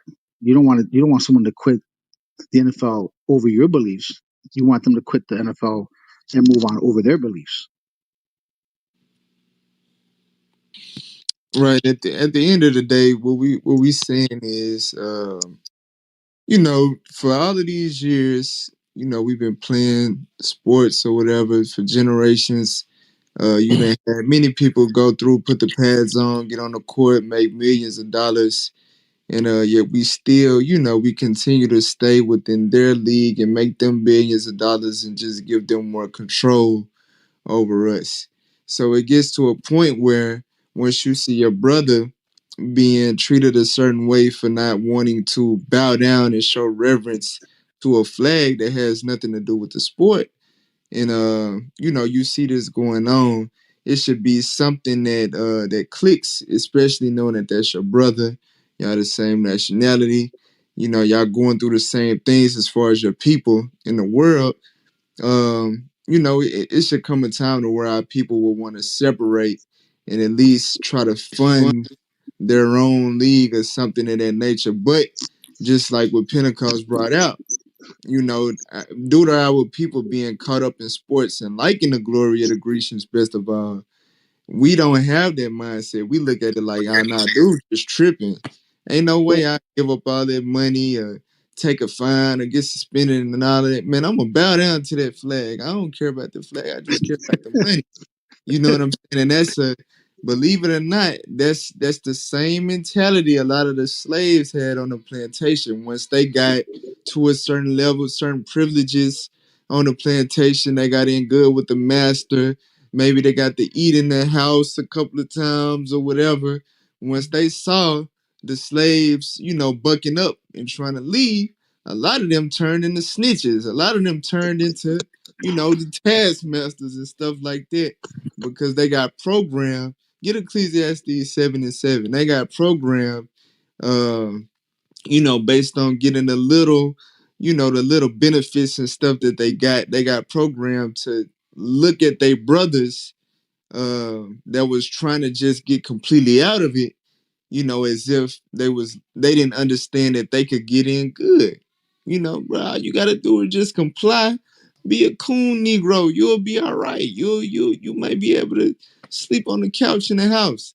But no, you know, read what you got. Ecclesiastes 7 and 7.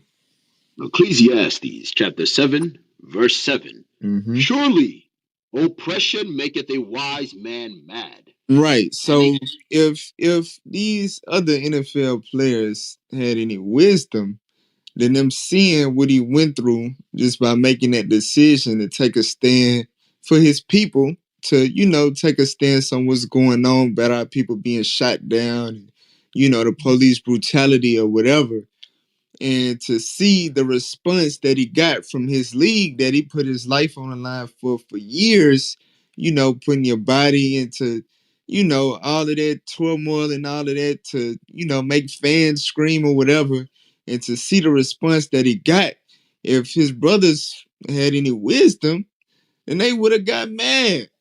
They would have been mad about that. But read on. a gift destroyeth the heart. But they getting paid, so I ain't messed up. I ain't worried about it. I'm getting paid. I'm not mad. And that's what God is saying. When we get gifts, when we get certain benefits, it takes away our wisdom. It takes away how we really should look at things and look at how people being treated. Because we are getting broke off, you know, something good. So we not, you know, we not taking everything into account. We just worried about ourselves. God said that destroys our minds when it comes to things like this. So you got to take that into consideration, bro. A lot of our brothers and sisters, they get so caught up in the sports, not realizing that it's nothing but another tool of oppression. Now make one more comment when you get a chance, please. Yeah, go ahead, Edub. Okay. All right. One thing I want to add to what you guys were saying about Kaepernick and the slave master. A lot of times we meaning the society, try to exonerate and point the finger and find out who's got their thumb on this whole pulse and who's the puppet master. The puppet master and the plantation owners are your owners of the team. If you notice, whenever there are social injustice conversations that come out, you never hear from the owners of these teams because they are a private fraternity of knuckle draggers and they support white supremacy. So they're never going to speak out and support anything that sounds like racial injustice because they're part of the problem, not the solution. So it's not the general managers, it's not the coaches, it's not the head coaches, it's not the player personnel. It's these owners. And the commissioner, as powerful as he may be, he works for the owners. People think the commissioner is head over the league. No, he works for the billionaire owners. And that's why you're never going to see, at this point, a black owner because they don't want a black owner because it disrupts the system. The only way you're going to find a black owner is if they can first break him and make sure he's going to coon out and support white supremacy. That's just my opinion, but I'll mute my mic on that.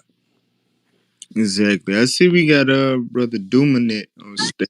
What you got on the topic? Is Kaepernick right or wrong about the NFL?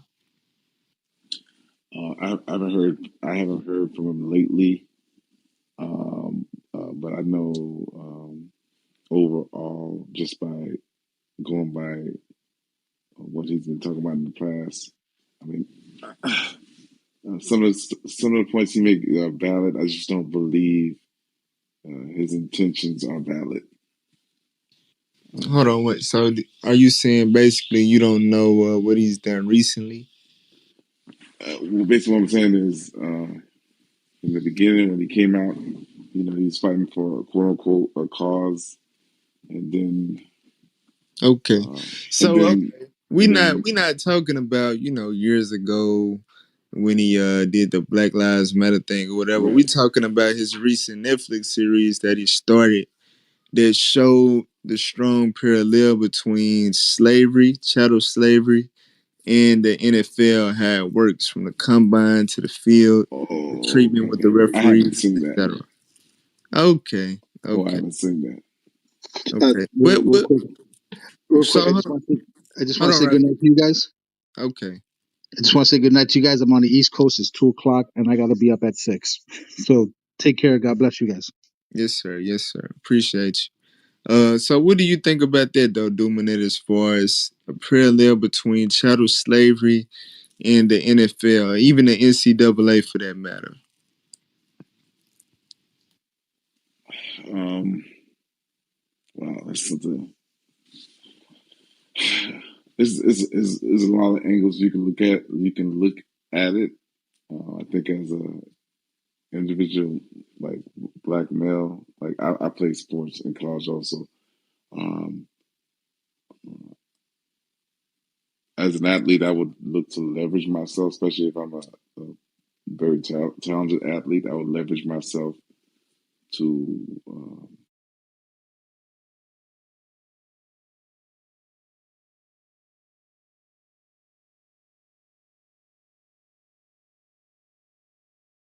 we also have to educate ourselves and recognize, okay, I'm being put in a great situation where I can make millions of dollars. How can I leverage this opportunity so I can help my generations after me be comfortable? Okay, okay, interesting. Chris, Matt, y'all got anything on that? What Dumanet said?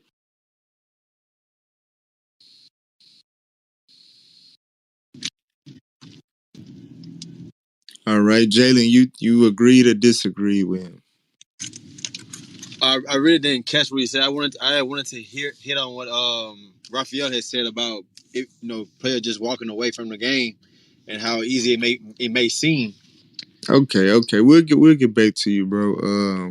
So what Dumanet was saying is that players when they get in the league, when they start earning their money, they gotta leverage themselves better.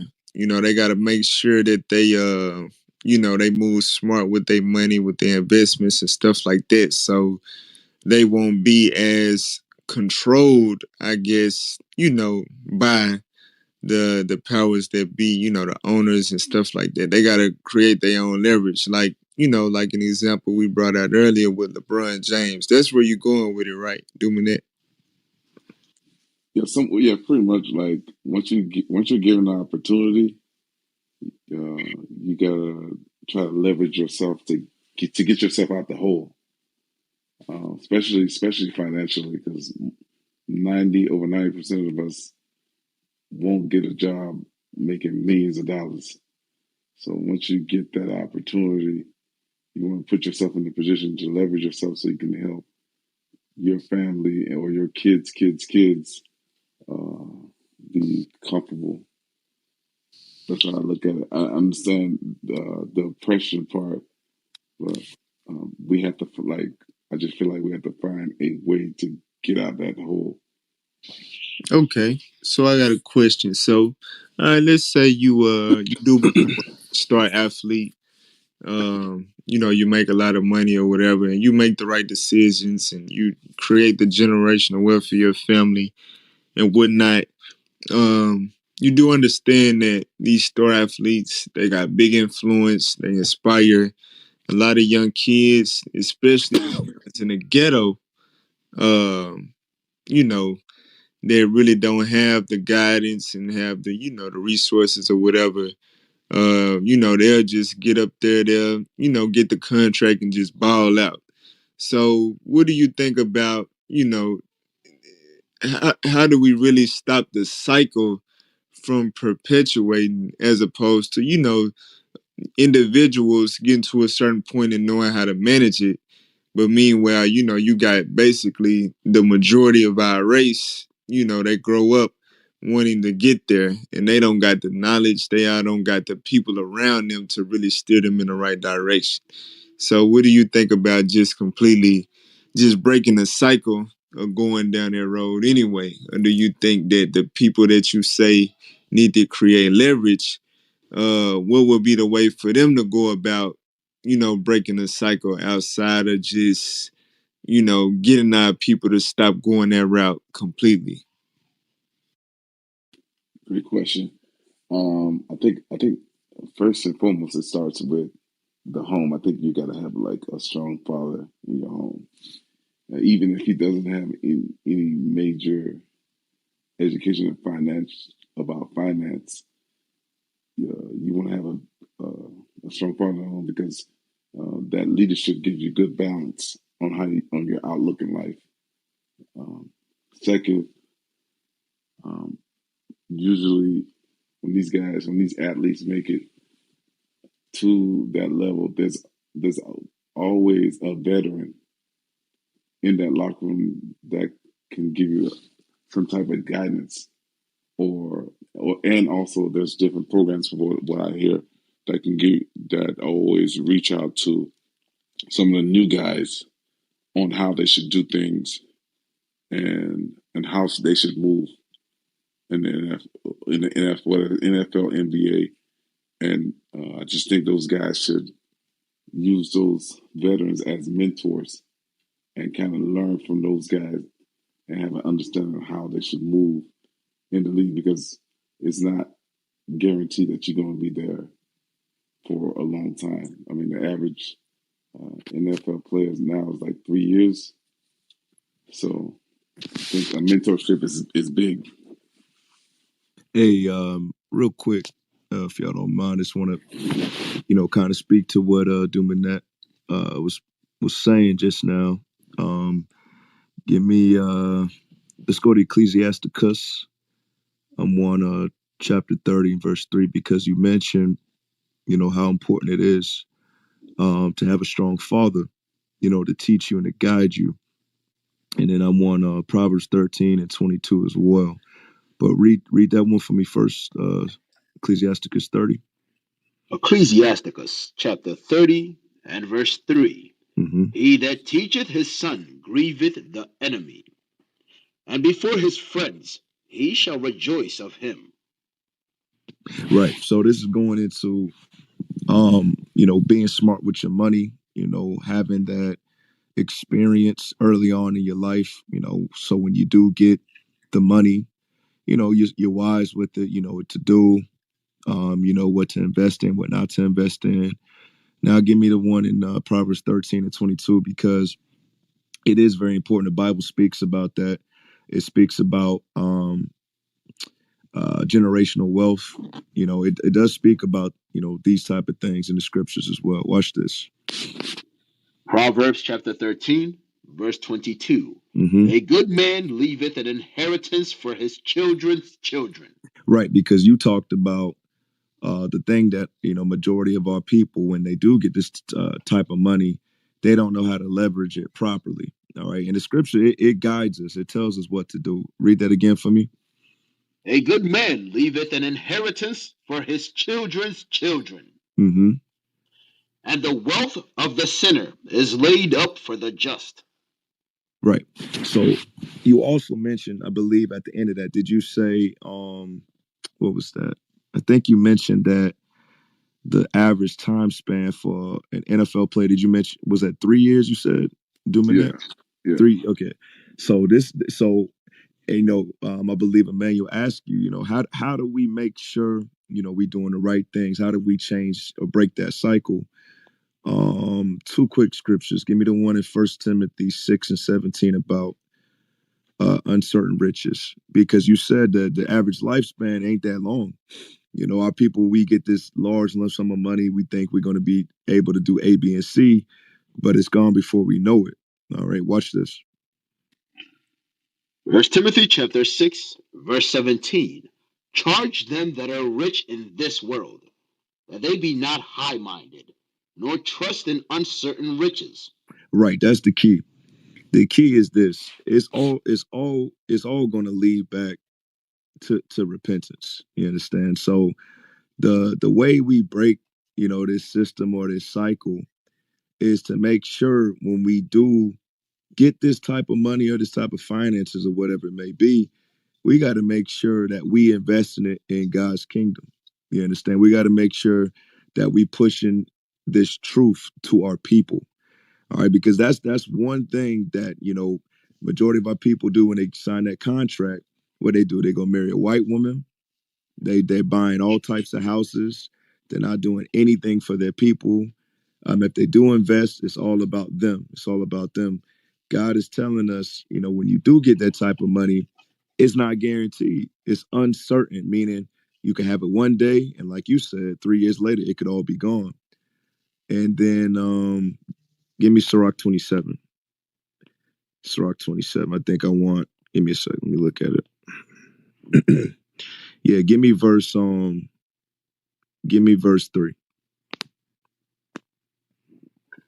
The book of Ecclesiasticus, chapter 27, verse 3. Mm-hmm. Unless a man hold himself diligently in the fear of the Lord, his house shall soon be overthrown.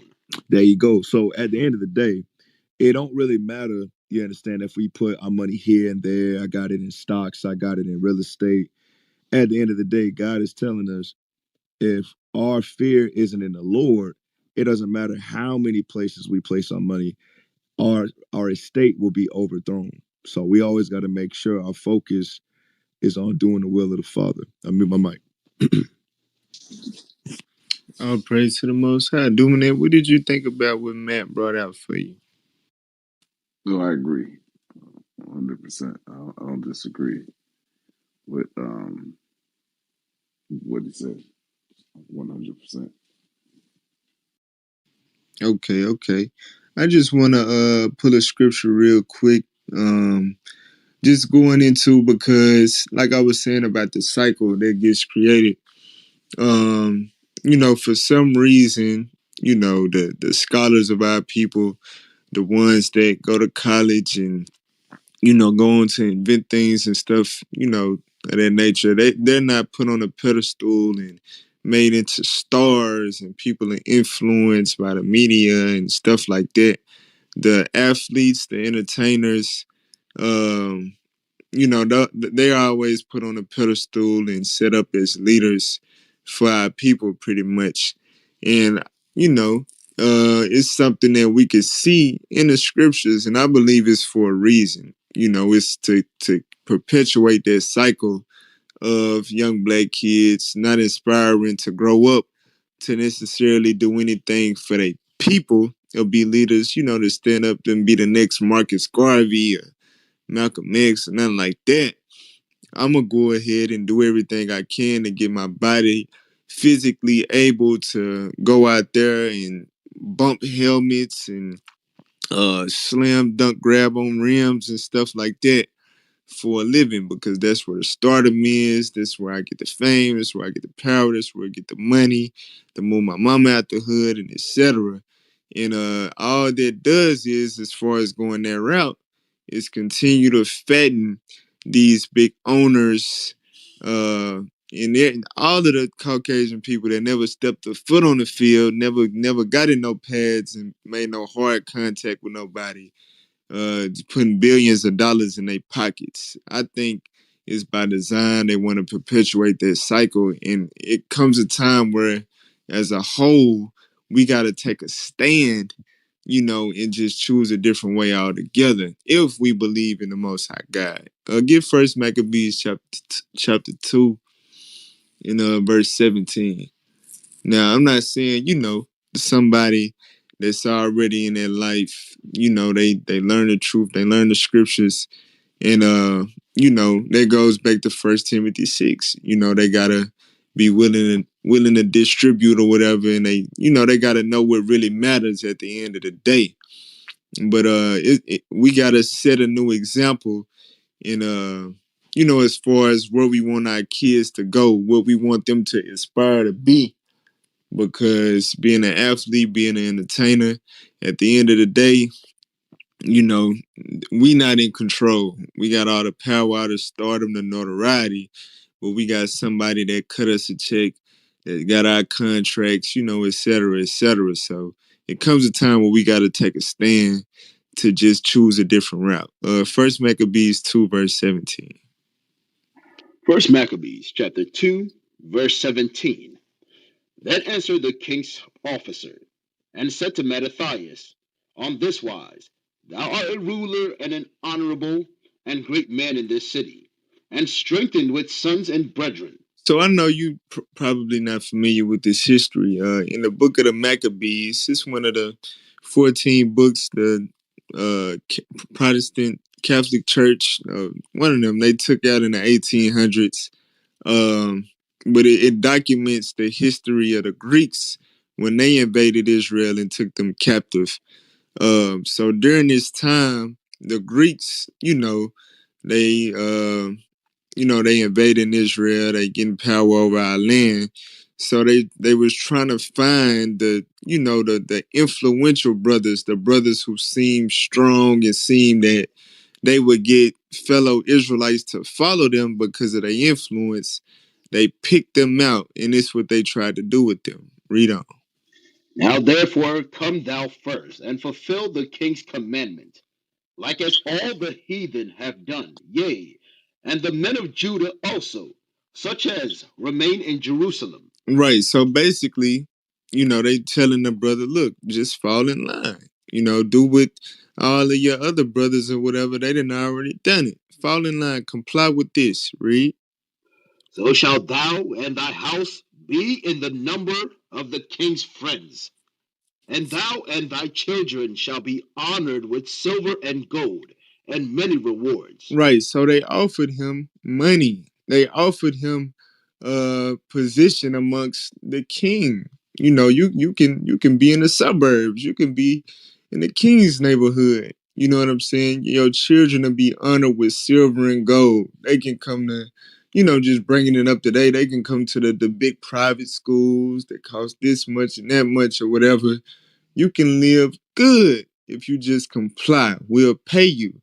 So this shows, a system, what they do. They find the people that would be influential, the people that would be able to lead our people towards God, to a cause to deliver our people. And they say, nah, come with us. We'll pay you a whole lot of money and you can just be on our side. A lot of your brothers then already went this way anyway. But let's see what Mattathias responded. Read on. Verse 19. Then Mattathias answered and spake with a loud voice, though all the nations that are under the king's dominion obey him, and fall away every one from the religion of their fathers, and give consent to his commandments, yet will I and my sons and my brethren walk in the covenant of our fathers. Right. So what I'm getting at is it comes to a point where somebody gotta be Mattathias. We gotta stop, oh, okay, well, they gonna give me this money, so I'm gonna get the money, I'm gonna give back to my community, I'm gonna do this and I'm gonna do that, blah blah blah. Not realizing that you still perpetuating the cycle. You still um you showing that you giving all the little black kids that if I wanna be somebody, I gotta go that route. I gotta put on a helmet, I gotta put on a hat, I gotta put on a jersey. Mattathias like, no, I'm gonna walk in the covenant of our fathers. I wanna lead my people back to their true heritage, back to the most high God. To hell with the sports, to hell with the Greek customs. And that's the point that we really gotta get to. So that brings me to another question for you, Dumanet. Do you believe that, as far as sports, football, basketball, do you think that it's something that's ordained by God or something that's in any sense godly or something that God wants us to do or not to do? What are your thoughts on that? That's a, that's a good question. I'm not gonna say it's ordained by God. Um, it's- I'm not, I'll say it's not ordained by God. It's just it's just something that's was created to make money. Okay, okay. Now, when you examine, the things that's done within the sports, you know, I guess I mentioned the tights that the football players wear, the physical contact, the locker room, stuff like that. And, on the days they engage in this stuff, the Lord does have a high day, a holy day, the Sabbath, where he command everybody to rest and not work. Um, but a lot of our people partake in these sports in those days. So I get what you're saying. Of course, it's obviously not ordained by God, but is it in violation of God? Let's take it there. Or sports in violation of what God wants us to do? Great question. When I guess it'll be in violation when it comes to the Sabbath, but overall, as a violation to God, that's a great question. I can't even answer that, to be honest with you. I would say, what I would say is probably a violation of the Sabbath. Okay, okay. And Matt, you want to deal with that? Is sports or how would sports be in violation to God? Yeah,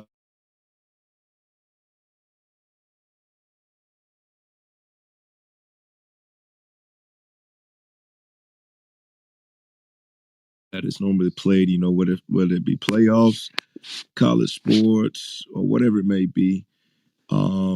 What do you have? You have new moons, right? We got our feast days, so not just the seventh day Sabbath. There's many different occurrences we could be in violation of breaking one of the Lord's high holy days. Give me Sirach 27. This time I want verse 1, and then let's go back to Maccabees. We'll go to Second Maccabees 4.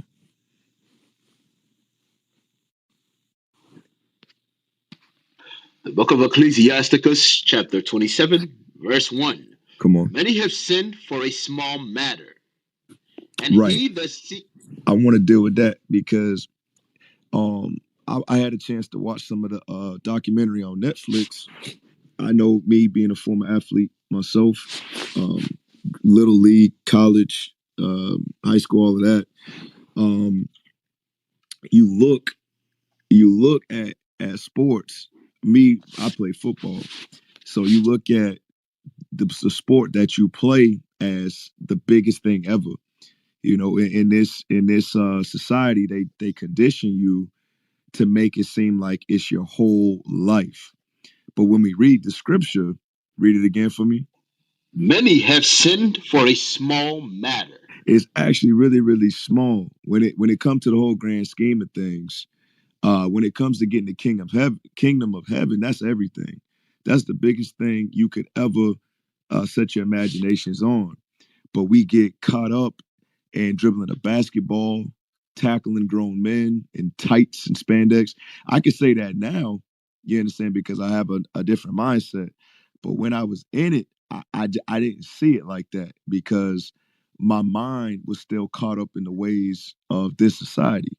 Now, let's go to Second Maccabees 4 and start at like 10.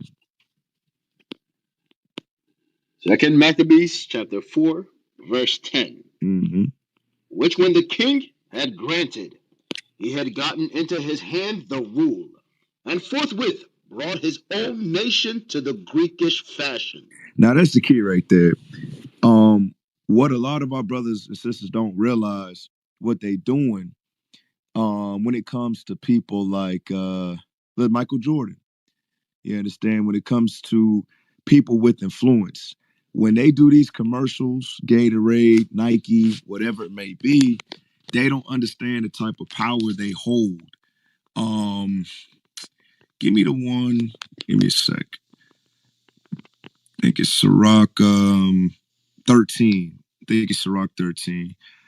And 23. Yeah, that's it. Give me Ciroc 13 and 23 real quick, and we coming right back. Ecclesiasticus chapter 13, verse 23. Come on. When a rich man speaketh, every man holdeth his tongue. And look, what he saith, that they exalt it to the cloud. But if the poor man speak, they say, what fellow is this? And if he stumble, they will help to overthrow him. So going back to the point I was making, when you got these celebrities, these athletes, LeBron James, Michael Jordan, so on and so on, when they do these commercials, when they speak, you got all of these children looking up to them. You understand? You got all of these people looking up to them, aspiring to be just like them. Instead of them being righteous, you know, standing for something, the only thing to stand for is God's laws. They're standing for what? How to be a better American, how to get the white man to accept you, or quote unquote what you think, because he still don't accept you, even if you got money. You're still looked down upon if you're a rich Negro or if you're a poor Negro. Either way. But go back to Second Maccabees 4:10 real quick. Second Maccabees chapter 4, verse 10. Come on. Which when the king had granted, and he had gotten into his hand the rule, he forthwith brought his own nation to the Greekish fashion. So, of course, we have to understand the root of it. When it comes to these sports, that's not our custom. All right. Or our custom is the religion of our forefathers, like it say in First Maccabees, the second chapter. The point Emmanuel was bringing down. If you continue to read down, it talks about the religion of our forefathers. What we did, we offered up sacrifices. We kept the Passover, the new moon. We fought many wars. You understand? King David, King Solomon. Well, our forefathers are known for wisdom, knowledge, courage. You understand? Not walking around in spandex and patting each other on the ass. That's not what our forefathers did. You understand? And then jump down to verse 15. Verse 15. Mm-hmm.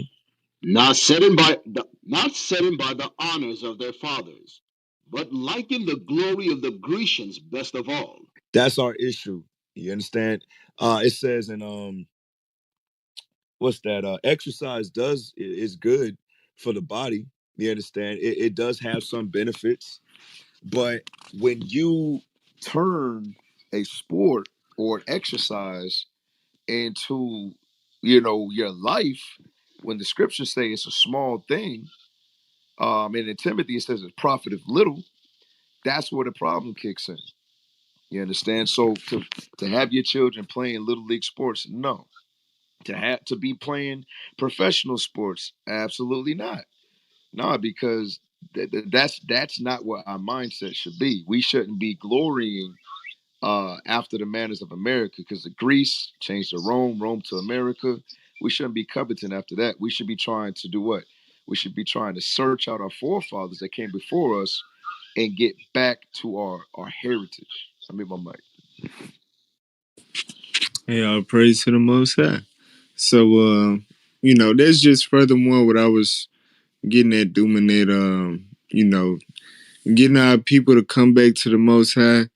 That's what he looking for. He looking for men that's going to stand up for him and, really break the cycle of us pursuing the vain glory of America, the glory of the Grecians, instead of, pursuing the honors of our fathers, like Matt just talked about. All right. Pretty much heard from everybody on stage. It's getting a little late.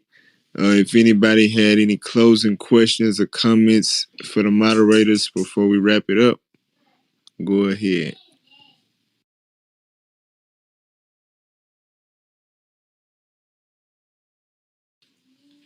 All right. So I guess not. So make sure everybody go ahead and follow the moderators on stage. If you got any questions, you can reach us at biblicalsmoke@gmail.com. Make sure you follow the room. And hashtag biblical smoke on Twitter. Let us know what you thought about the topic tonight, everything we discussed. And Amen. Lord's willing, we'll be back again tomorrow night. What you got, Mm. Ibuka? Um, we got NFL veteran on stage. Oh, okay. Mr. Geoff Pope. What you got on the topic? Is Kaepernick right or wrong about the NFL?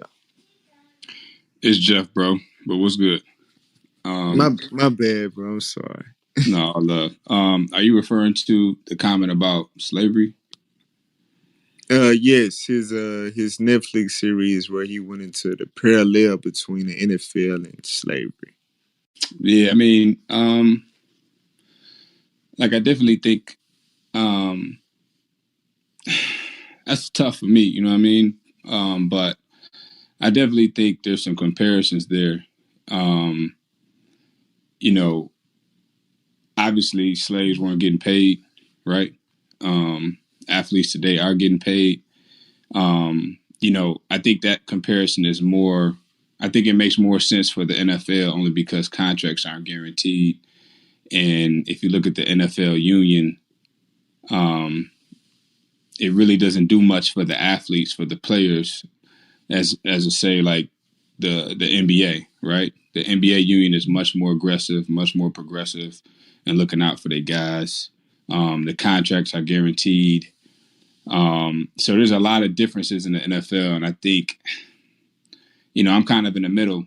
I think it does a little bit, and I think it doesn't. You still have an option not to play. You know what I mean? Like nobody's making you strap up on Sundays. At the same time, I think society, like when I talk to kids, like they all want to play pro ball.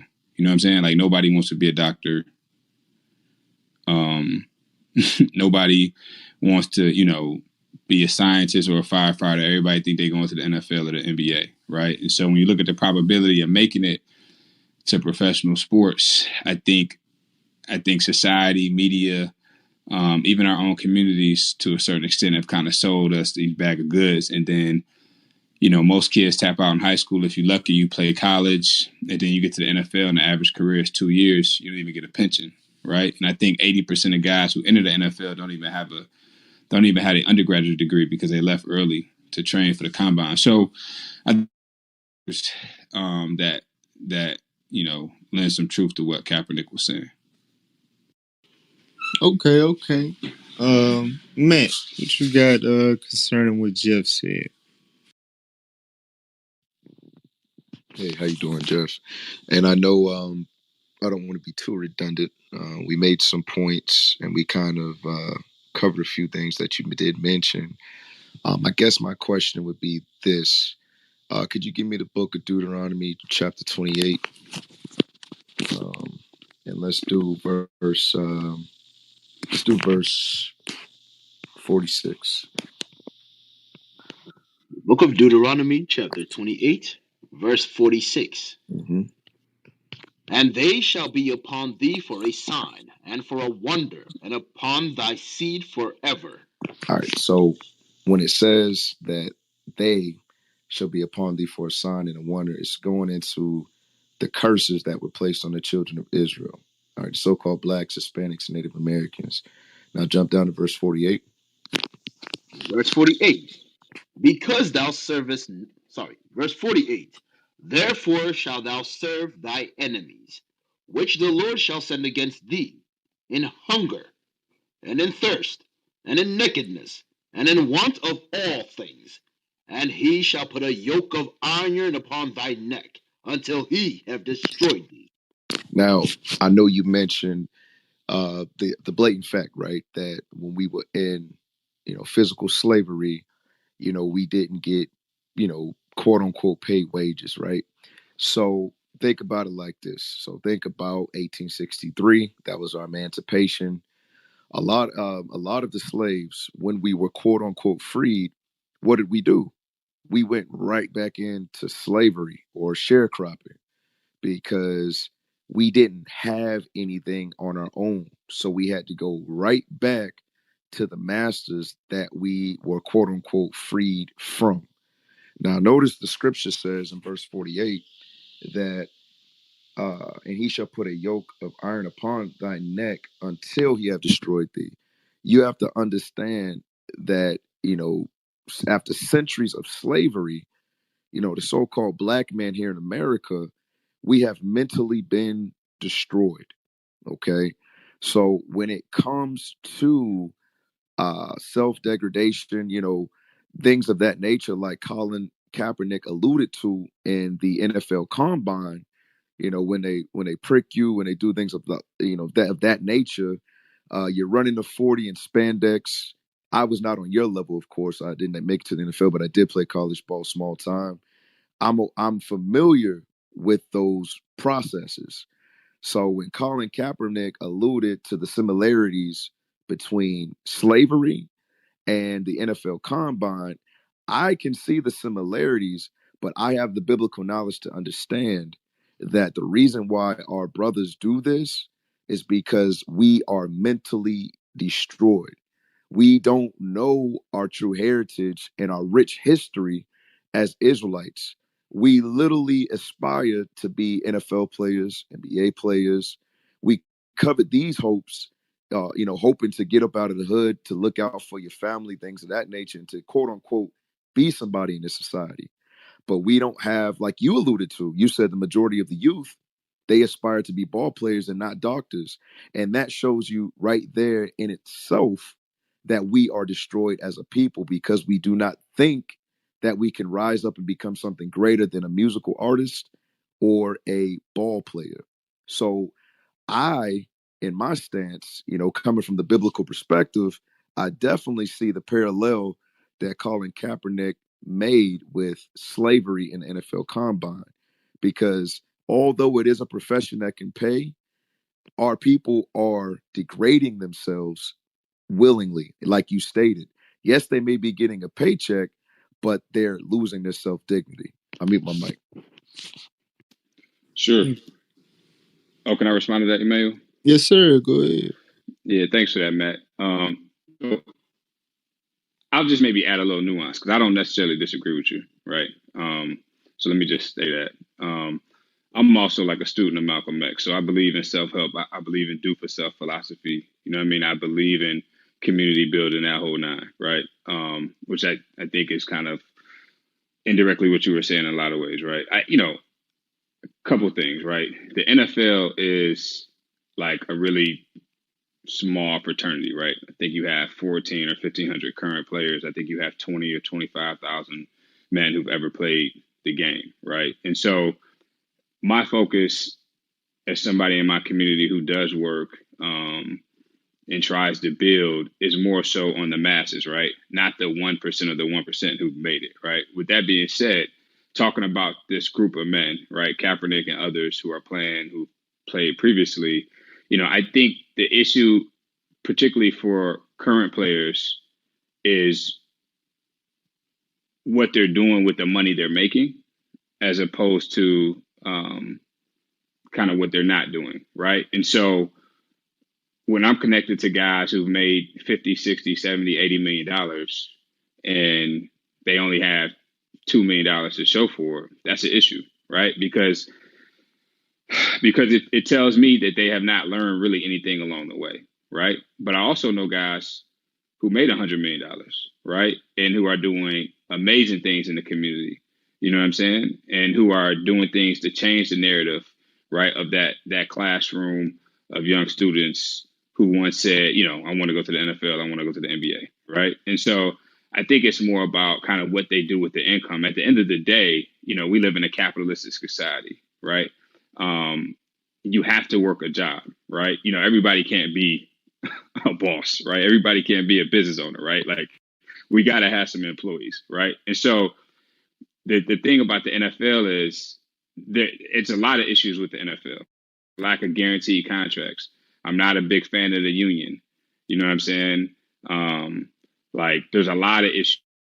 For a long time, they hid the fact of the CTE issues, right? With the brain damage and so forth, right?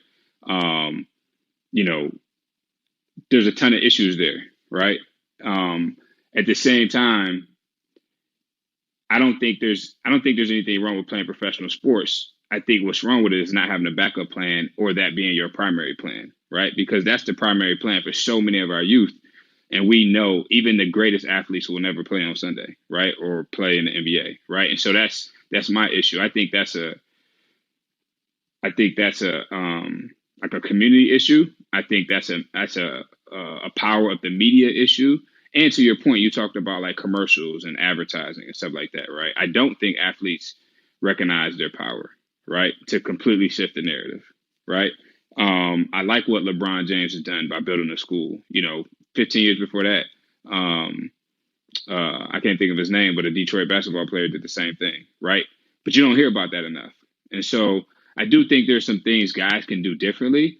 You know, I just don't know. I just think it's black and gray. I don't know if you can compare it to the slaves going back on the plantation, right? Like, you know, because they didn't have anything else to do, right? Because there's men in the locker room that I play with that are doing some unbelievable things who literally said, look, whether I'm here a year or I'm here 10 years, I have a plan moving forward, right? Like I'm doing some unique things, I'll say that, post NFL, right?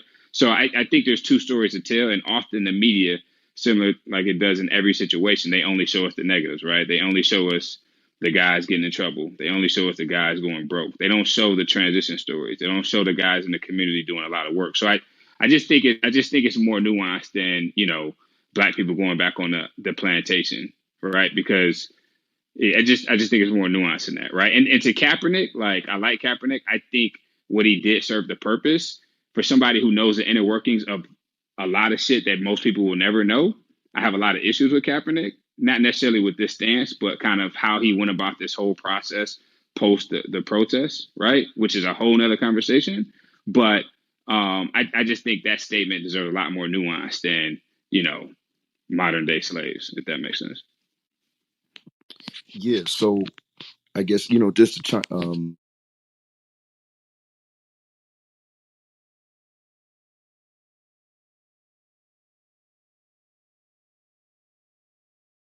five real quick. I definitely see that we coming from two different angles, and I'm a firm believer of. I know you alluded to Malcolm X. He understood that the so-called blacks in America were the Israelites as well.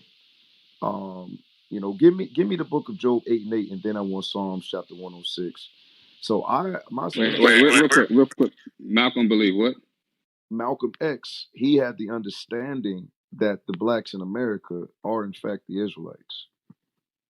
Yeah, I think that's not post Nation of Islam Malcolm X, but go ahead. All right, go ahead and read that scripture. The book of Job, chapter 9. 8 and 8. Job chapter 8 and verse 8. Mm-hmm. For inquire, I pray thee, of the former age, and prepare thyself to the search of their fathers. Right. The reason why I say that is when it comes to, things like the NFL, playing in the coliseums, playing in the arenas, we have to understand where this comes from. All right. We have to know that our forefathers were in fact the gladiators that was thrown into the Colosseums fighting against the lions and the tigers, being ripped limb from limb, being eaten alive in front of a cheering, ranting audience of our enemies. Okay. We have to understand that first and foremost to understand how we got here present day. Now I want Psalms 106 because you did allude to the statement that you believe on your behalf that this is not a parallel to slavery, but I would have to disagree, and I'm gonna show you why. No, I didn't say that. I didn't say that. I said I think it's nuanced. I don't think it's plain like black and white. I think it's nuanced. Okay, 10-4, 10-4, I'm with you. Read this for me. The book of Psalms 106 and 35. The book of Psalms, chapter 106, verse 35. Come on. But were mingled among the heathen and learned their works. That's what happened to the blacks here in America. All right. We have been here for this amount of time, so we have learned and grew accustomed to the ways of the land. Okay, instead of tapping into the customs and the traditions of our forefathers, we have assimilated into this culture. Now I understand, yeah, all of us have to eat, I get it, but understand what the scripture said in Deuteronomy 28:48 as well. I read that first. We still have to serve our enemies. Now, it all goes back to the original point I was making. I'm not sure how long you've been listening, but since you came up, we got to the discussion where when it comes to these sports, that's not the way for the black male. That's not the way to go. What we need to do, I understand we have to work, which is fine, but we don't necessarily have to degrade ourselves or come in the stance that we're only musicians or we're only ball players. Okay, there's many other avenues that we can go into. For example, we could be lawyers, we could be doctors. There's many different other business opportunities that we could dive into. When it comes to the NFLs, the black man makes up 70% of the league. Why is that when we're greater than that? We've made much more greater contributions to not just this nation, but to the world in itself. All right. When it comes to our heritage, when you read Psalms 105, it talks about how the forefather Joseph taught the Egyptians their senators wisdom. When it comes to arithmetic, mathematics, that was the Israelites who taught the Egyptians those things. So we have to understand our rich history as a people and get back to our customs, our traditions, and get away from these things that we've learned here. Because at the end of the day, the only reason we have in this chat is to reach our people, to show them that there's a better way. And the better way is to repent from everything we learned here in America and come back to the Father. I mean, my mic. Yeah, I don't. Yeah, I think. Listen, I think in regard to, I think this conversation is probably best suited without the name Kaepernick, right? Like, Kaepernick explained this shit that he done up to this point, like publicly, right? Without this documentary and kind of other stuff, right? I think that's why a lot of cats that played have issues with him, right? And as somebody who is a student of history in regard to like civil rights leaders, or let's say black leaders, whether it's Malcolm X and down the road, like you have to be able to explain your positions, like so. But that's another story. Like I hear what you're saying. I think black people specifically in America have been Americanized or like kind of thrown in this system of capitalism. You know what I'm saying? And I don't think that's just football. You know what I mean? Or the NFL. I do think we need more lawyers and business owners and doctors and I don't know who would disagree with that. Like I think that's a lot easier way to build wealth, right? Yeah, I just think it's more nuanced than that. I don't know. You have groups right now, investment groups who are pulling money together, both in it to try to buy an NBA franchise as well as a NFL franchise, right? All those are two different processes. You know, I think you have some things changing. I go back to kind of like in the 50s and 60s when all the best black players obviously played in HBCUs, right? Before Alabama, and we don't have to talk about the racist history of Alabama, before they realized, like, you know what, if we get some of these ends over here, we might win some games. So, like, I go back to that, right? And I, talking about our HBCUs is probably a whole nother discussion. But I just think it's more nuanced than that. We are in this society. It doesn't mean you necessarily have to adhere to capitalism.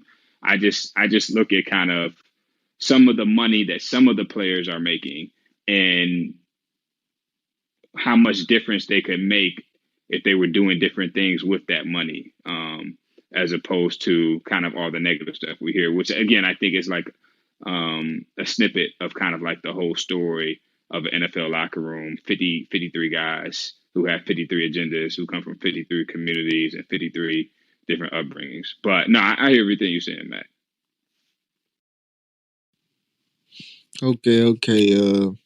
Okay. So I see, Matt, he's dealing with, our people. They need to be more worried about their heritage, their history, come back to who they are.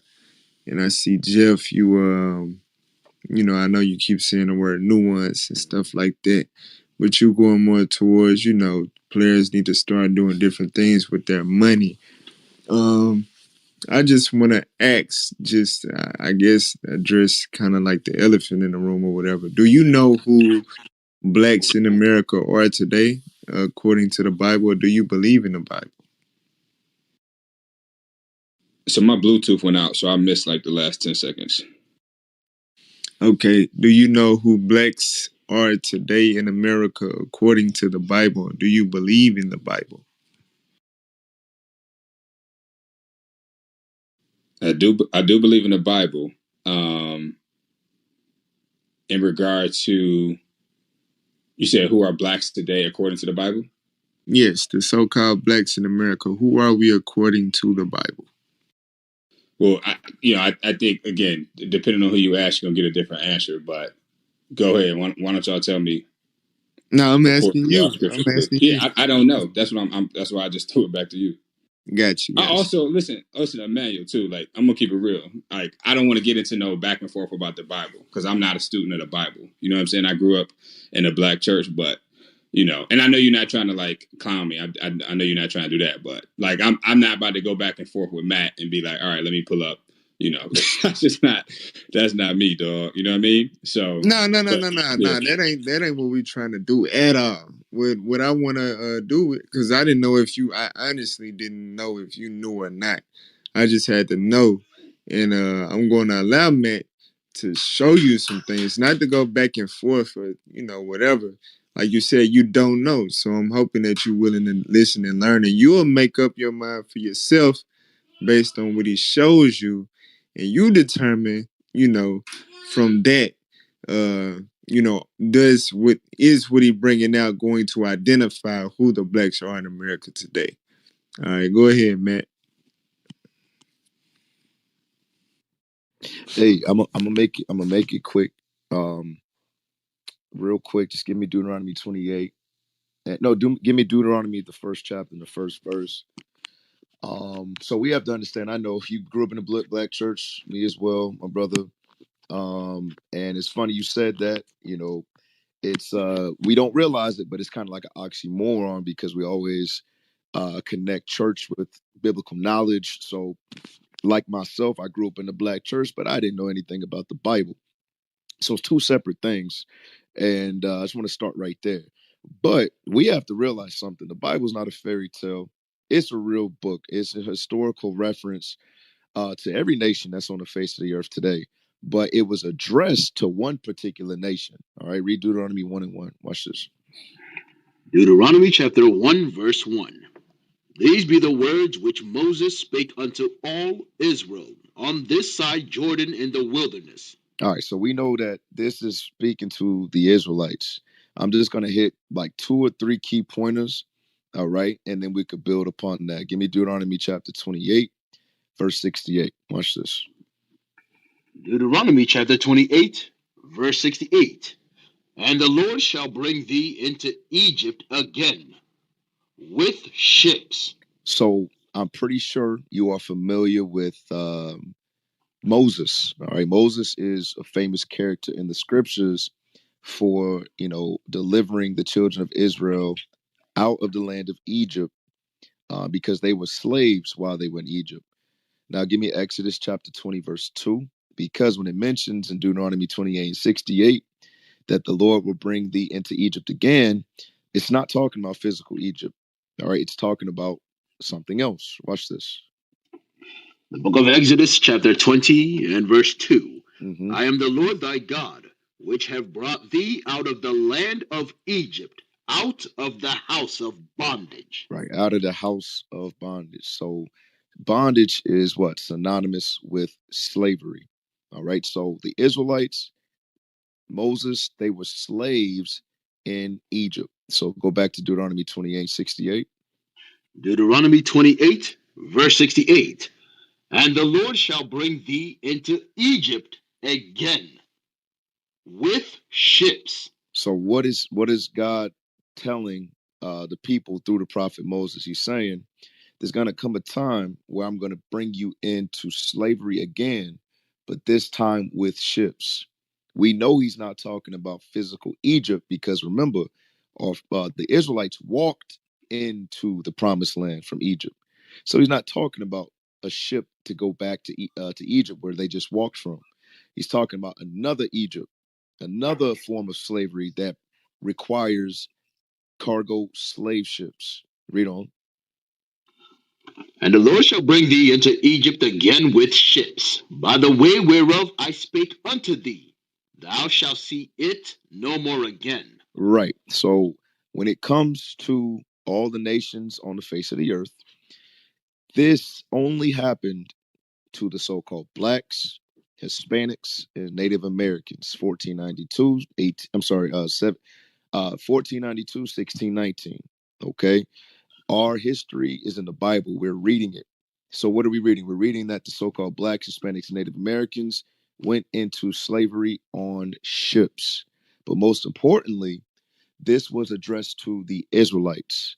So present day, like Emmanuel alluded to, the so-called blacks, Hispanics, Native Americans in present day, 2021, we are the Israelites according to the Bible because we fit the prophecies. I'll mute my mic.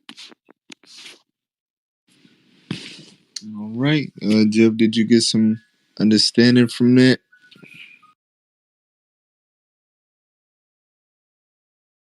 Yeah, my bad. I was trying to unmute my mic. I thought, Emmanuel, that's the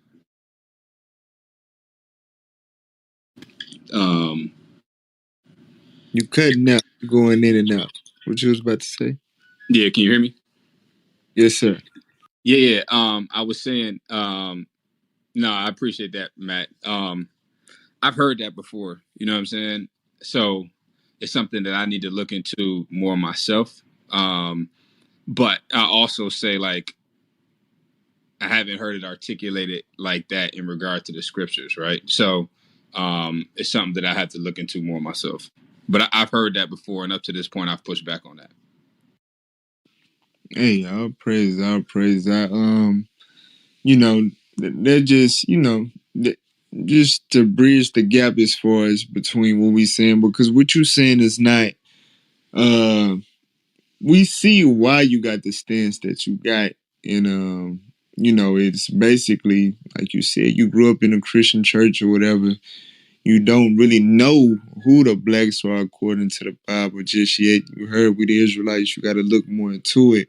So it makes a lot of sense, as far as your standpoint on the solutions of what we need to do and why we need to go about doing it a certain way. So, once you do learn, Lord's willing, you do look into it and you do learn more about our history and, what we should be doing, as far as waking up to our true nationality and where to go from there. Once you get more knowledge on that, maybe your stance will change, a little bit. But let me get a scripture real quick. Psalms 137 and verse 3. This is something that the Israelites would go through. This is another identifying marker, you could say, to show who the Israelites are according to the Bible, because this explains why the more higher regarded of our people, the more successful of our people per se, they usually are in the entertainment field, the sports field, and whatnot, because in those particular fields, you are bringing the people that enslaved you and oppressed you. You're bringing them joy. You're making them happy. You're making them smile. You're making them dance. You're making them scream. You're making them shout. And it makes sense why, they would be the captives, or the people that was brought into captivity. They would be the ones that would get, the more money, the fame, different benefits and stuff like that. This is why. Read Psalms 137 and verse 3. Psalms 137, verse 3. For there they that carried us away captive required of us a song. Right. So And it says, they that carried the Israelites captive required of them a song. Required. So this is showing that the Israelites had a talent when it came to music. It's a book in the Bible called the Song of Solomon. When you read about Solomon in Ecclesiasticus, it tells you that he had many songs and he was famous for his songs. That's a talent that we've always carried as a people, being the Israelites.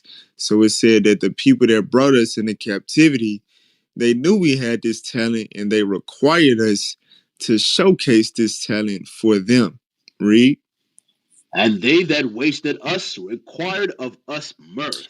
Right, that mirth is going into entertainment in general, whether it be from us jumping from the free throw line and dunking a ball, or catching a football with one hand on the top of another man's helmet, or whatever the case may be.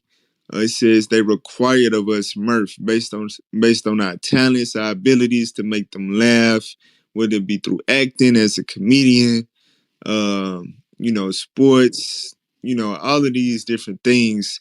They required us to do these things. All right, read on. Saying, sing us one of the songs of Zion. Right, sing us one of them songs of Zion. So it's showing you that the Israelites, once they were taken captive, once they were brought into captivity again on ships, as Matt brought out, what they would what they would be required to do once they got off the ships.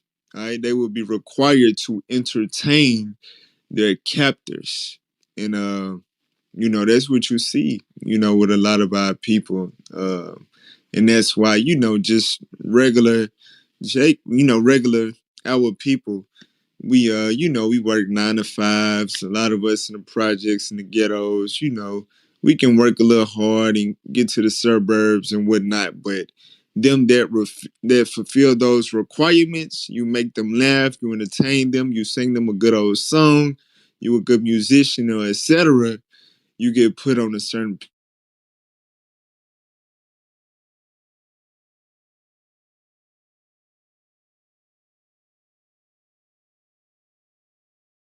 At the end of the day, we still dealing with our captors. We're still entertaining our captors. That's why they still take advantage of us. It's still a lot of wrongdoing and corruption when it comes to the NFL, the NBA, the entertainment business, and etc. At the end of the day, they love us. Well, they love, what we do as far as making them laugh and making them, entertaining them. But we got to stay in our place. If we decide we want to kneel and not show reverence to the flag, or we want to be pro-black, or whatever the case may be, or speak against the alphabet community, even going in that direction. If you go Hey, too Emmanuel. far, they'll shut us down. Go ahead, man. Hey, Emmanuel. As you said that, I just had a quick example. I don't know if you remember the movie Django. I forget his name, but he was the big brother that was fighting. inside the house, inside of that bar. And he won a lot of fights for his master. But as soon as he didn't want to fight no more, what did his master do? His master stuck the dogs on him and they ripped him limb from limb. That's the same thing you bringing out right now, officer. You know, our people don't see it like that, but that's exactly what it is. He had him fighting and killing his brothers to the death. I got a And question. he gave him benefits for that. He treated him a certain way. He got benefits, but as soon as he didn't want to do that no more, he put him to death. Mute my mic. Go ahead, Jeff. What's your question? Yeah, so I mean, obviously, y'all agree with Kaepernick minus the nuance that I was trying to add. Is that a fair statement, Matt, Emmanuel? Yeah, as far as the parallel he made between the NFL and chattel slavery. Yes. Gotcha. So, like, what do you think about his actions today, right? Like, post his NFL career? I say this. One thing that we get Ecclesiastes 7:7 again. I don't think it was on the first time I brought it out. One thing that we understand, of course, a lot of our people, they just don't know. Even like yourself, like you said, you didn't really know who we were according to the Bible. But one thing that leads our people into the direction of seeking that information and seeking a true heritage is when oppression is brought to light. Because our people, they can get so caught up in the world and, them trying to assimilate us or whatever, that they'll become blind to the fact that, yeah, these ball players are millionaires and these rappers, they got houses, big houses and stuff like that. But there's still a lot of corruption that they receive from the same people that enslaved them. People that don't got the talent they got, never stepped on the field, put in the work like they did, never got in the booth and made a hit song, but somehow they the ones writing the check. Somehow they the ones that got power over the talented people and can get rid of them if they want to. So once anybody brings the oppression to light to try to get our people to wake up and open their eyes, we admire that. We don't really know how the brother lives his life, if he truly following the Most High God, but we know that he's shedding light on a lot of things that our people are not really privy to. Read that real quick. Ecclesiastes chapter 7, verse 7. Surely oppression maketh a wise man mad. Right. So once our people see that there is oppression in what they may have thought, oh, this is my dream to be this is my dream to be that. We can't be slaves anymore. We got to be equal now. We're in the NFL. So once you see, him bring it to light that there's still oppression in that, it should stir up our people to, not be so sleep, not be so caught up in that and have a sense of, hold on, wait, no, this is not our homeland. This is not our culture. These ain't our customs. These ain't our traditions. We need to wake up. All right. So that's what we like about Kaepernick. Like I said, we really don't know his personal life and if he truly, keeping the commandments like the Bible tells us to do. But we know that he's shedding light on the oppression, on the higher level what our people may be blind to. Yeah, so I think, listen, Kaepernick was trying to play in the NFL even after he got blackballed, right? He was trying to play into the NFL for years actually after that, right? I keep forgetting that this happened actually a while ago, his initial protest. But he was trying to play in the NFL. Trust me, he was trying to get back in the NFL. Really no question of he was trying to get back to the No, NFL. we know that. We know that. Yeah, but if you look at what he's doing now, he's a multi-million-dollar contract with Nike. You know what I mean? If you look at Nike stock when they basically signed Kaepernick, to do all these advertisements and release a jersey and all this other stuff, Nike stock went up. I don't know how much percent, but I think the percent was worth like billions to the actual shareholders, right? You can make the argument that Colin Kaepernick today is participating more in the capitalistic society than he was when he was an NFL player, right? And so that's why I say it's nuanced, right? Because Colin Kaepernick has never did a press conference, and I like Colin Kaepernick. I'm just giving you both of the story. You know what I mean? Colin Kaepernick. I feel exactly what you're saying because I think you mentioned it earlier when you said that, as far as the black leaders and stuff that you always follow the research, they believe that you gotta state where you stand, like you gotta be verbal about it. Didn't you say something like that? Yeah, I think you have to, like, if you're gonna do something, right, you gotta Right. like explain it, right? You gotta be able to stand behind. Yeah, exactly. Be able to stand behind it, right? And so people, Nick's gotta, he still gotta survive. He still gotta eat. Well, Kaepernick saw $100 million deal before this happened, right? And I don't know what the guarantee was, but it was at least like 40 or 50 million. I say all that to say, like, Kaepernick's not like most NFL players who were making $600,000-700,000 a year before they got their next contract or the big contract. And I'm not trying to downplay $600,000 or $700,000 a year, but you get what I'm saying, right? And so, like, if you look at a lot of the actions that he's taken today, and I point to Nike, right, because Nike has a history of basically playing on social movements, right? And you notice historically their stock go through the sky roof, right? None of their shareholders, or let's say majority shareholders, obviously look like us on this stage, right? And so Nike has strategically found a way to do that, and Kaepernick fell right into that lane. And he's making money. He's making a lot of money. You know what I'm saying? But that's why I say you can make the argument that he's benefiting more from capitalism today than he was when he was actually in the NFL and he decided to take a knee. So that's why I say it's nuanced, right? So we don't put Kaepernick in a vacuum, but going back to maybe some Malcolm X stuff and like what Matt was saying, how do we remove ourselves from a capitalist? Because that's the only way to benefit off of our talents, right? It's probably maybe an indirect question. You don't have to answer it if you don't want to, but I think that's probably the more important question, because if you look at Kaepernick's movements and his inability to kind of put a philosophy behind his movements and a lot of things he's doing today to justify a multi-million-dollar contract with Nike and charging all these for jerseys and all this other stuff, like, yeah, he's doing other community stuff, but again, you can make the argument that he's benefited more of capitalism today than he did 4 or 5 years ago when he made the initial stance. Hey, that's a fair argument, but I will say this. Before Kaepernick even made this claim, understand that Kaepernick ain't the first person to make this claim. You understand? So these similarities have been brought out for years, but I referenced the scripture in Ecclesiasticus, the 13th chapter. Read that again for me, Booker. Let's go back to Ecclesiasticus, the 13th chapter, because the Father gets the glory. The Most High is always going to get the glory. So it's all a matter on how it comes out. Even though this stance between pro sports today and the way they treated us in slavery, that's been out there. But he used Colin Kaepernick to get us on this discussion to reach the masses. Read what you got, 13 and 23.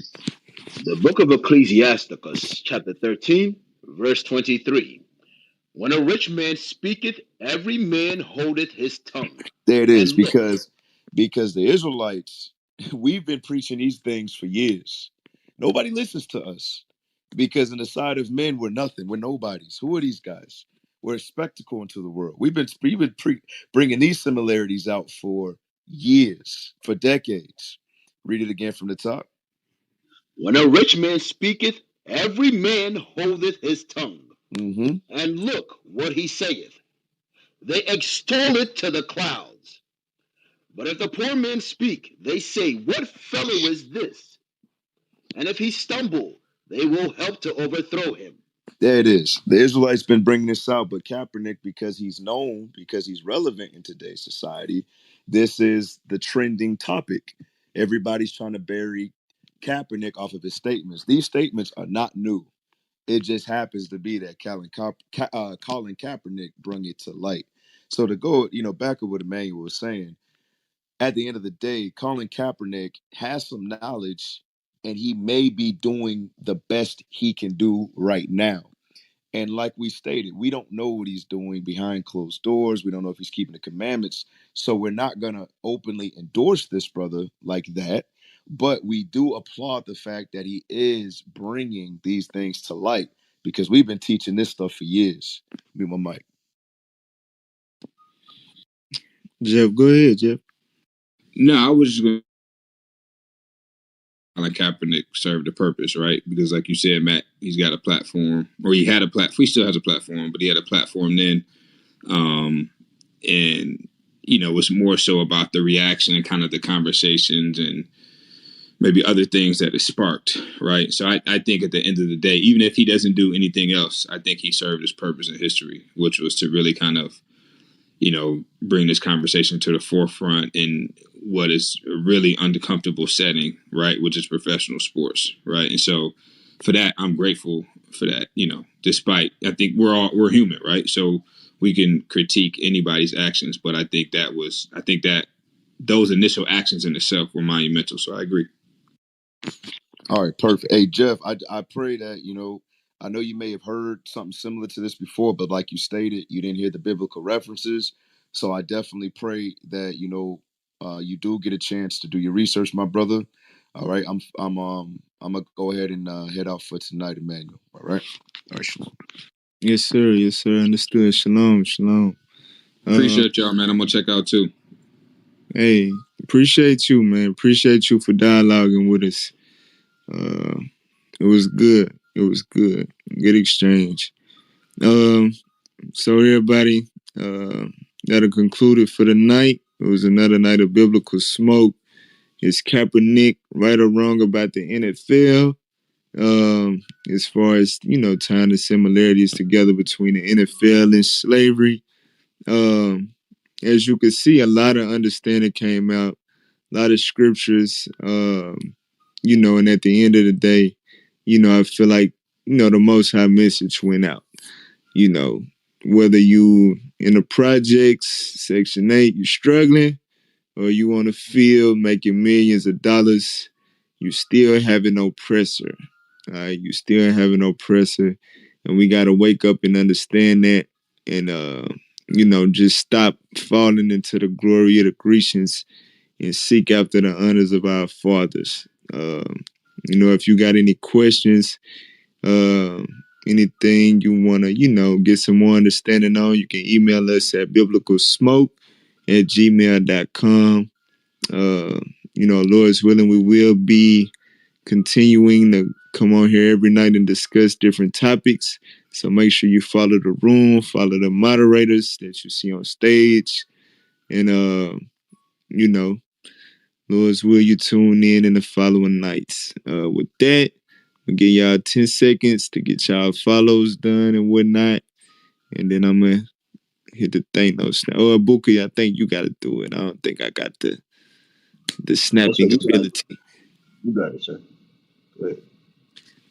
No, I'm serious as far as shutting down the room. I don't think I can do it. Oh, yes, I can. Okay, I see it. I see it. Ah, yeah. I'm going to do the snap, bro. 10 seconds.